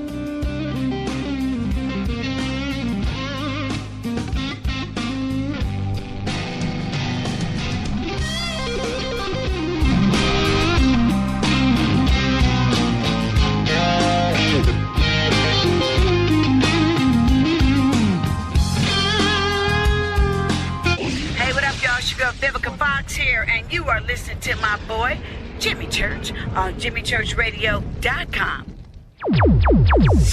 Despite popular opinion, reading a book will not make you smarter. But listening to Jimmy Church will. Hi, folks. Ray Sobbs here with KGRA to tell you about something very special taking place in February 2016. I'm talking about the Space and Alien Snowfest Ufology Conference taking place at the beautiful ski and snowboard resort city of Big Bear Lake in sunny Southern California. We've got Richard Dolan, Chase Kletzky, Micah Hanks, Jason Martell, Jimmy Church, Linda Moulton Howe, Mike Barra, and keynote speaker Stanton Friedman will be presented a Lifetime Achievement Award. George Norrie and his producer Tom Danheiser from Coast to Coast AM Live will be with us all weekend. After the hectic holidays, gift yourself a retreat on top of the world the first weekend in February 2016 with a one-of-a-kind ufology event featuring some of the top minds in the field. Take advantage and book your lodging early and get your tickets now and register at aliensnowfest.com. I'll be there. Don't miss out.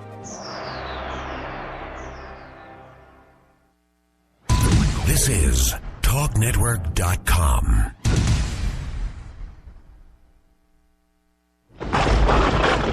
Hello, Fadernauts. Are you looking for the ultimate Bluetooth speaker system? Well, check this out.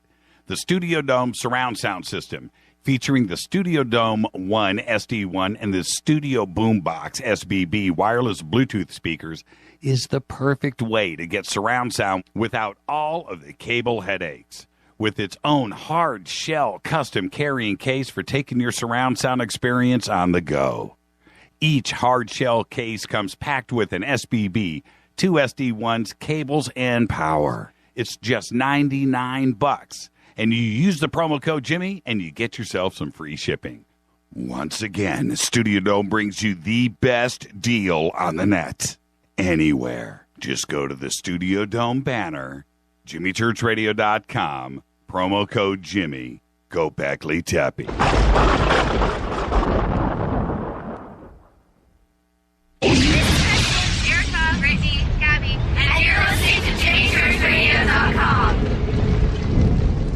It's not a lifestyle we chose. We were born this way. KGRARadio.com.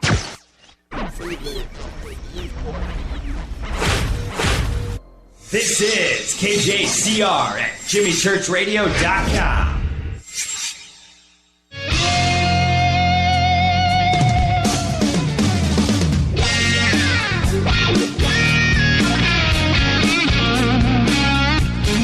Welcome back to Fade to Black. I'm your host, Jimmy Church. What is cracking, everybody? What a night tonight. Richard Dolan, Ben Hurle. Unbelievable. That Westall case. That Westall, that's a fair dinkum UFO case, if there ever was one. That's right. We love Australia on this show. All right, let's go to the phones. Hi, you're live on Fade to Black. Who's calling? Jimmy, it's Dan Zukowski from Boulder. How's it going? Hey, Dan, what are you doing, brother? Hey, man, I was just calling in because, I'm going to the Alien Snowfest this weekend, and I was really enjoying the Richard Dolan preview tonight. Really looking forward to his talk. And I hope to make it to his workshop, too, because at CICD, that was one of the workshops I really wanted to go to, but I didn't get to attend, so I think I'm going to go in for it this time. Okay, so you want to go to the meet and greet? Well, yeah, that's what I was calling. Okay, you're in. You got an extra pass? Yeah, thanks, brother. I got one for you. Hey, that is awesome. See Wow, how cool. easy Thanks, that Jimmy. was? So you're flying in from Colorado? Yes, sir. I'm flying in from Colorado. I'm going to get in late Thursday night, so I'll be there Friday morning when things get started. Yeah, right. I hear you. Yeah, we're going to get there Thursday afternoon-ish. So excited. It's a complete flip from Joshua Tree and the 110-degree weather that we have in the summertime at CICD. We're going to get the opposite side of the spectrum. A little taste of the elevation and the cold. So, hey, you got to mix it up. You got to keep it interesting. Man, I can't wait to see you. You coming in by yourself? Yes, sir. Okay. All right. Well, there you go. Dan, we'll see you, and I can't wait to hang out with you. And, Radical. Yeah, you know the drill. Wink, wink. And so we'll go do all of that stuff. But certainly we'll see you at the meet and greet, too, Saturday as well. All right. You know what? I was going to ask you where you're staying. Just let us know off of the air. All right, Dan? It's a deal. All right. Thanks, brother. Hey, man. Thank you. There you go. You want to go to the meet and greet mixer? Are you going to Alien Snowfest? Give me a call. 323-825-5045. Dan just got his tickets to the meet and greet, and if you're going and you want to go to the meet and greet, give me a call, 323-825-5045. Kind of funny, you guys like that? Fair dinkum. Yeah, that's right. That's what Alien Snowfest is going to be, one fair dinkum of an event. That's what I'm talking about. I know what I'm talking about. All right. 323-825-5045. The Zika fear porn update. Oh, the calls are coming in. Okay, let's see who we got here. Hi, you're live on Fade to Black. Who's calling? Eric. Eric, you're going to Alien Snowfest? Yep, I'm picking John up at the airport at around 7, and we're driving up that road. Okay, so you guys, there's 2 tickets right there. I'll get you and John set up. Thank you, Eric. We'll get you some free tickets to the mixer. Thank you so much, brother. Okay, I'll see you guys there. Take care. Okay, man. Don't forget your snow chains. I got them. I'll talk to you, Eric. Thank you so much. $112. I've got them in the bag. I'll see you in a couple of days, Eric. All right, buddy. Take care. You got it. There you go. He just got his passes to the mixer. All right, I've got 2 left. Are you going to Alien Snowfest? If you're going and you want to go to the mixer, the meet and greet with George Norrie and all of the other speakers, you want to go, give me a call, 323-825-5045. It's going to be a great event. Now, where was I? Oh, my favorite subject, the Zika fear porn update of the day. That's right, the first case of Zika virus transmitted inside of the United States has just been reported in Dallas, Texas. health officials confirmed today. Dallas County health officials said that the virus was acquired through, are you ready? This is fear porn. Sexual transmission. According to the news release from the Dallas County Health and Human Services, the patient, who has not yet been identified, reportedly had sexual contact with an infected individual who returned from a country where the Zika virus is present. That is fear porn. That's fear porn right there. I was reading just like everybody else today. Tomorrow we're going to have John Rappaport on to talk about all of this. But I was, reading all of the latest stuff today, and it's 3 to 4 million people are potentially going to be infected, and it's going to happen over the next year. And now it's sexually transmitted. That is fear porn. Hi, you're live on Fade to Black. Who's calling? Hey, Jimmy, it's John from New Hampshire. What's going on? How you doing, John from New Hampshire? You coming out to Alien Snowfest? Oh, you're damn right I am. Are you really? You're coming out? All the way from New Hampshire, yeah. That's what I'm talking about. So you want to go to the meet and greet? You want to go to the mixer? Yeah, you want to come hang out with George Norrie and Richard Dolan and Linda Moulton Howe? I think Stanton Friedman's even going to have a martini. Oh, I see. That would be great. It'd be an honor. All right, John, we'll get you hooked up. Do me a favor, read an email right now, and just let her know, and we'll get it all set up for you, okay? What day are you getting there? I'm getting in late Thursday. Late Thursday? Okay, so then we'll see you Friday for sure. We're pulling into town Thursday afternoon, and we're going to go do our thing. But there you go. We'll see. I'm hooked up with Rita already, so she already talked to me. Okay, there you go. Thank you so much, John, man. We'll see you in a couple of days. It's going to be a great event. Thank you so much. All right, Jimmy. See you. I'll talk to you. There you go. I've got one pass left. If you're going to Alien Snowfest and you want to go to the mixer, the meet and greet with George Norrie, hold on here. No change. Trevor, I'm getting the updates in real time. No change required. Sunny skies, fresh snow, clear roads. All right. There you go. All right. I've got one pass left for the meet and greet. 323-825-5045. You're going to Alien Snowfest. So, yeah, man, we've got, that's cool. John's flying in from Boulder. John's coming in from New Hampshire. Eric's coming in from up the coast here in L.A., picking up somebody that's flying in, John Polk from Florida. That's what I'm talking. It's going to be a great event. You want to go. You do. 323-825-5045. Ah, yes, here we go. The National Security Agency. It wouldn't be a Fade to Black episode without news from the NSA. Yes, it is the largest electronic spy agency in the world. I don't think anybody actually knows how many employees there are.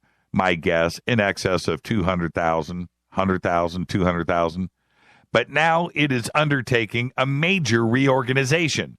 It's merging its offensive, yes, and its defensive, yes, sides of the fence right now.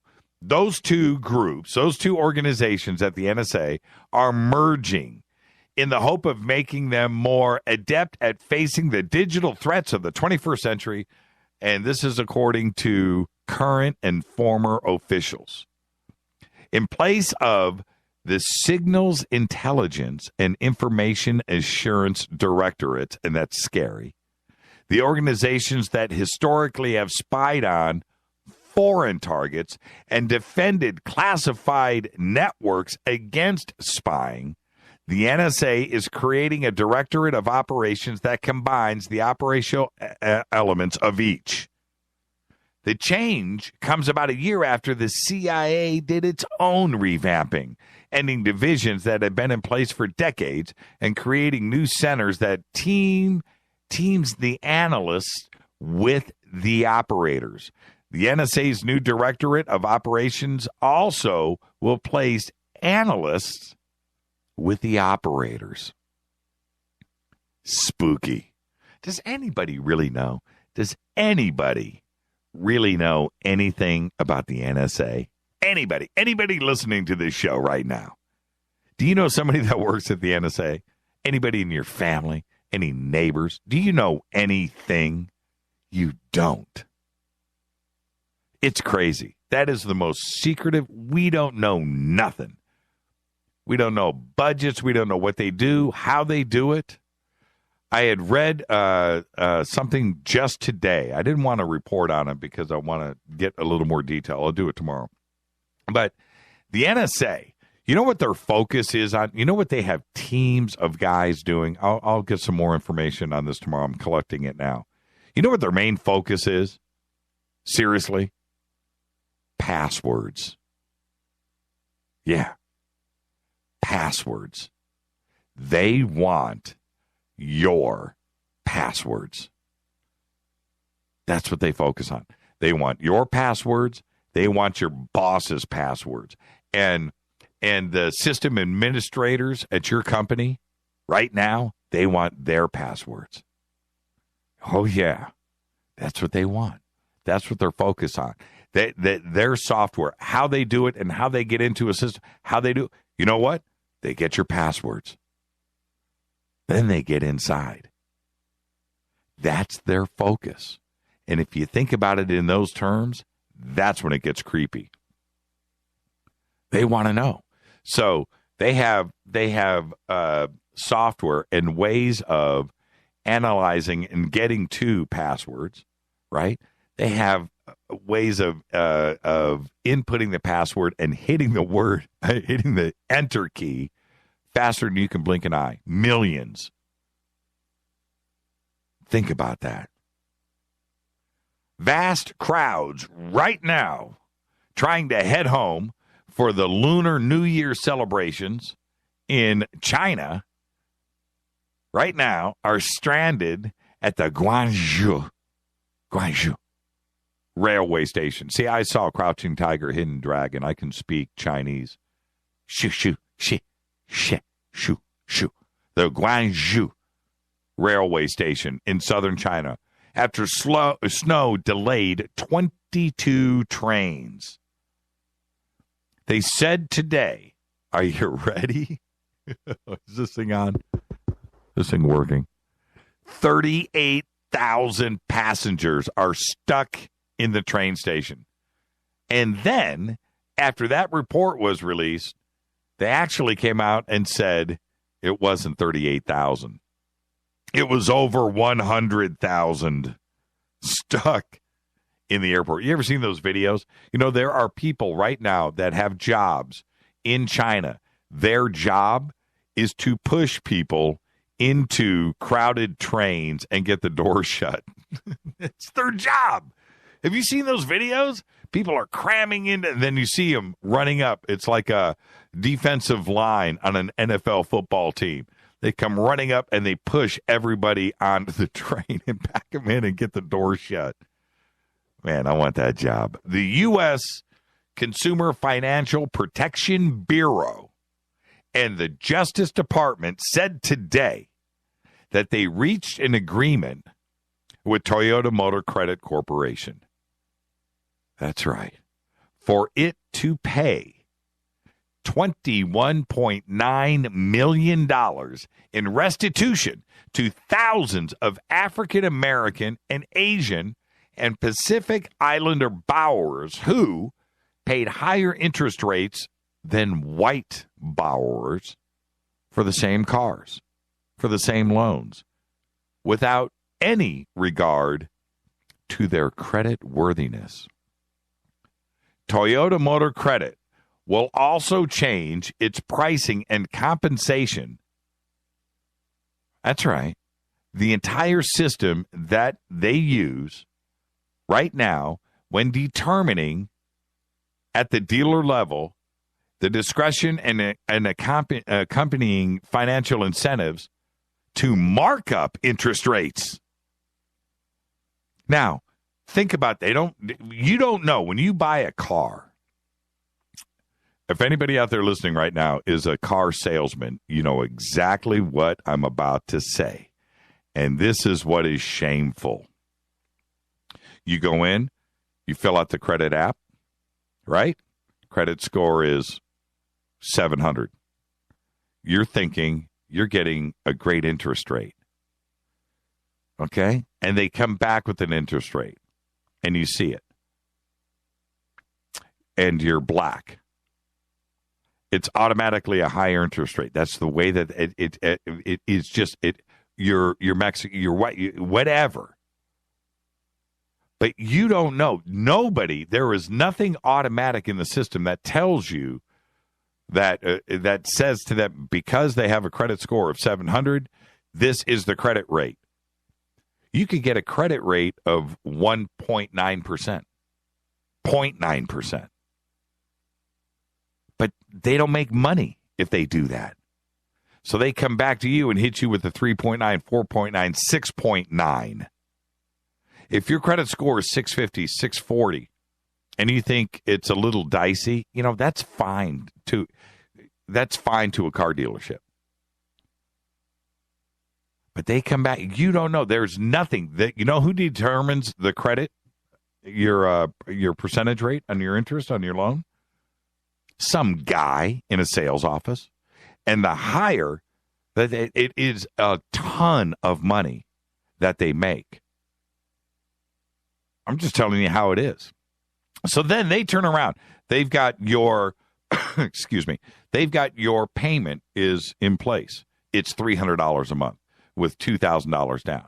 It's $300 a month at the interest rate of 5.9.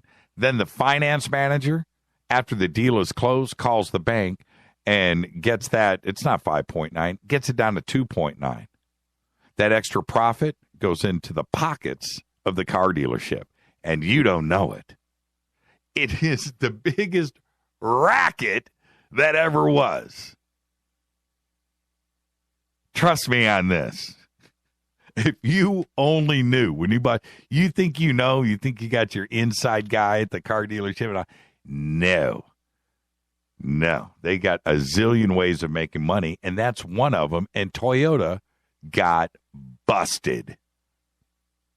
They got busted. And the same thing that happened to Toyota, it's every car dealership. It's every car manufacturer. It's every car manufacturer's bank. And I always remember Toyota is loaning you money to buy their cars. That's what's funky. They're in control of that. They're loaning you their own money to buy their cars. Doesn't make sense, does it? They got busted. All right, here's a good one for you. Super Bowl 50 is going to be this Sunday, right in the heart of Silicon Valley. It's going to be the most connected football game in history. What do I mean by that? Santa Clara's $2 billion Levi's Stadium will feature supercharged Wi-Fi, and telecoms are spending millions right now to increase cellular capacity to enable 140-character tweets, Facebook status updates, selfies on Snapchat, Vine loops, and however else those fans want to share that experience. You know what's going to go down. But then there's live streaming with apps like Twitter's Periscope, Facebook Live. How about Meerkat? How about Mivi? Anyone, not just CBS now, can broadcast a Super Bowl. Think about what I'm saying. Not one of these apps existed during the past Super Bowl 1 year ago. So the question is whether the NFL is going to tolerate all of these new technologies that could theoretically, if you think about it, broadcast the game in real time. You're standing there with your smartphone, got your Periscope open, your Facebook Live, right? During the game, fans are expected to consume 16.5 terabytes of mobile data. Some of this, no doubt, is going to be for live streaming apps, which will be put up by users, perhaps unknowingly, on shaky, very shaky legal ground. The The Super Bowl is different in that it's a free broadcast television show. It also is the most watched TV broadcast of the year. $400 million worth of TV ads. And you can bet that the NFL and CBS want to protect that.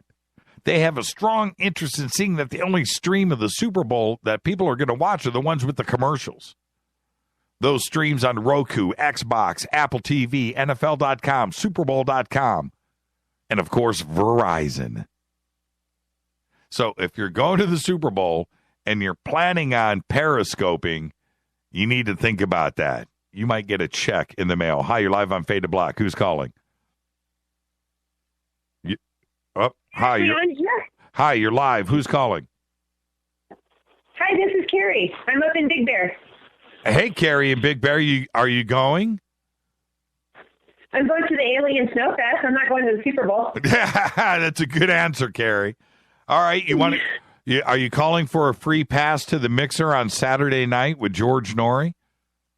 Of course I am. I can't wait to see you guys. Okay, this is what I want you to do. Write Rita right now, Carrie. Okay, Rita at jimmychurchradio.com. Is it Carrie, C-A-R-E-Y? No, it's not. Spell it. Try again. Okay, Kerrie. Like it should be. And that's why I'm a doofus, Carrie, and you're not. Okay? Now, Carrie, I've got your phone number right here. Write Rita at jimmychurchradio.com. You know what to do. Write her, give her your first and last name and with your phone number that I have here, and we'll get you on the guest list. That would be great. Thank you. Okay, and I look forward to seeing you in Big Bear. All right, sounds good. Are you going to stay after and watch the Super Bowl also?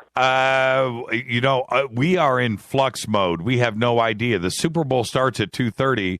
The convention, the conference is still going on, so we have to figure that part out. But, it's Super Bowl Sunday, so it's going to be great regardless. It is. Great weekend. Thank you, Carrie, and thank you. I'm glad you called in, and I caught you at the very end of the show, and we'll see you in 2 days in Big Bear. Thank you so much. Thank you, Jimmy. Take care. We'll see you later. All right. Okay, bye. How cool is that? I gave away all 5 passes. That's what I'm talking about. I love this show. I love you guys. I love every single one of you. And if you're going, we'll see. Tomorrow night will be our last show of the week, and we will see if we can maybe get our hands on some more passes for you guys. All right? Now, before I let you go, investors who lost billions of dollars to the hedge fund manager Bernie Madoff and his Ponzi scheme could recover most of their initial investments, bankruptcy attorneys announced yesterday. More than $11 billion have been recovered.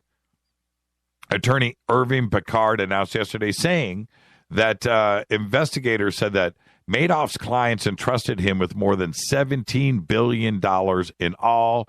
They've recovered $11 billion. What's funny about the entire case is Madoff was walking around town bragging that he actually pilfered $60 billion.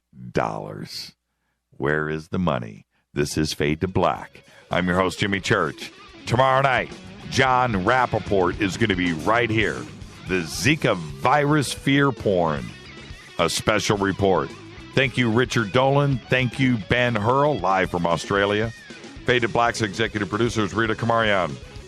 Shows produced by Hilton J. Paul, Mark D. Kovar, LJ3, Renee, Mark Dunbar, and Jonas.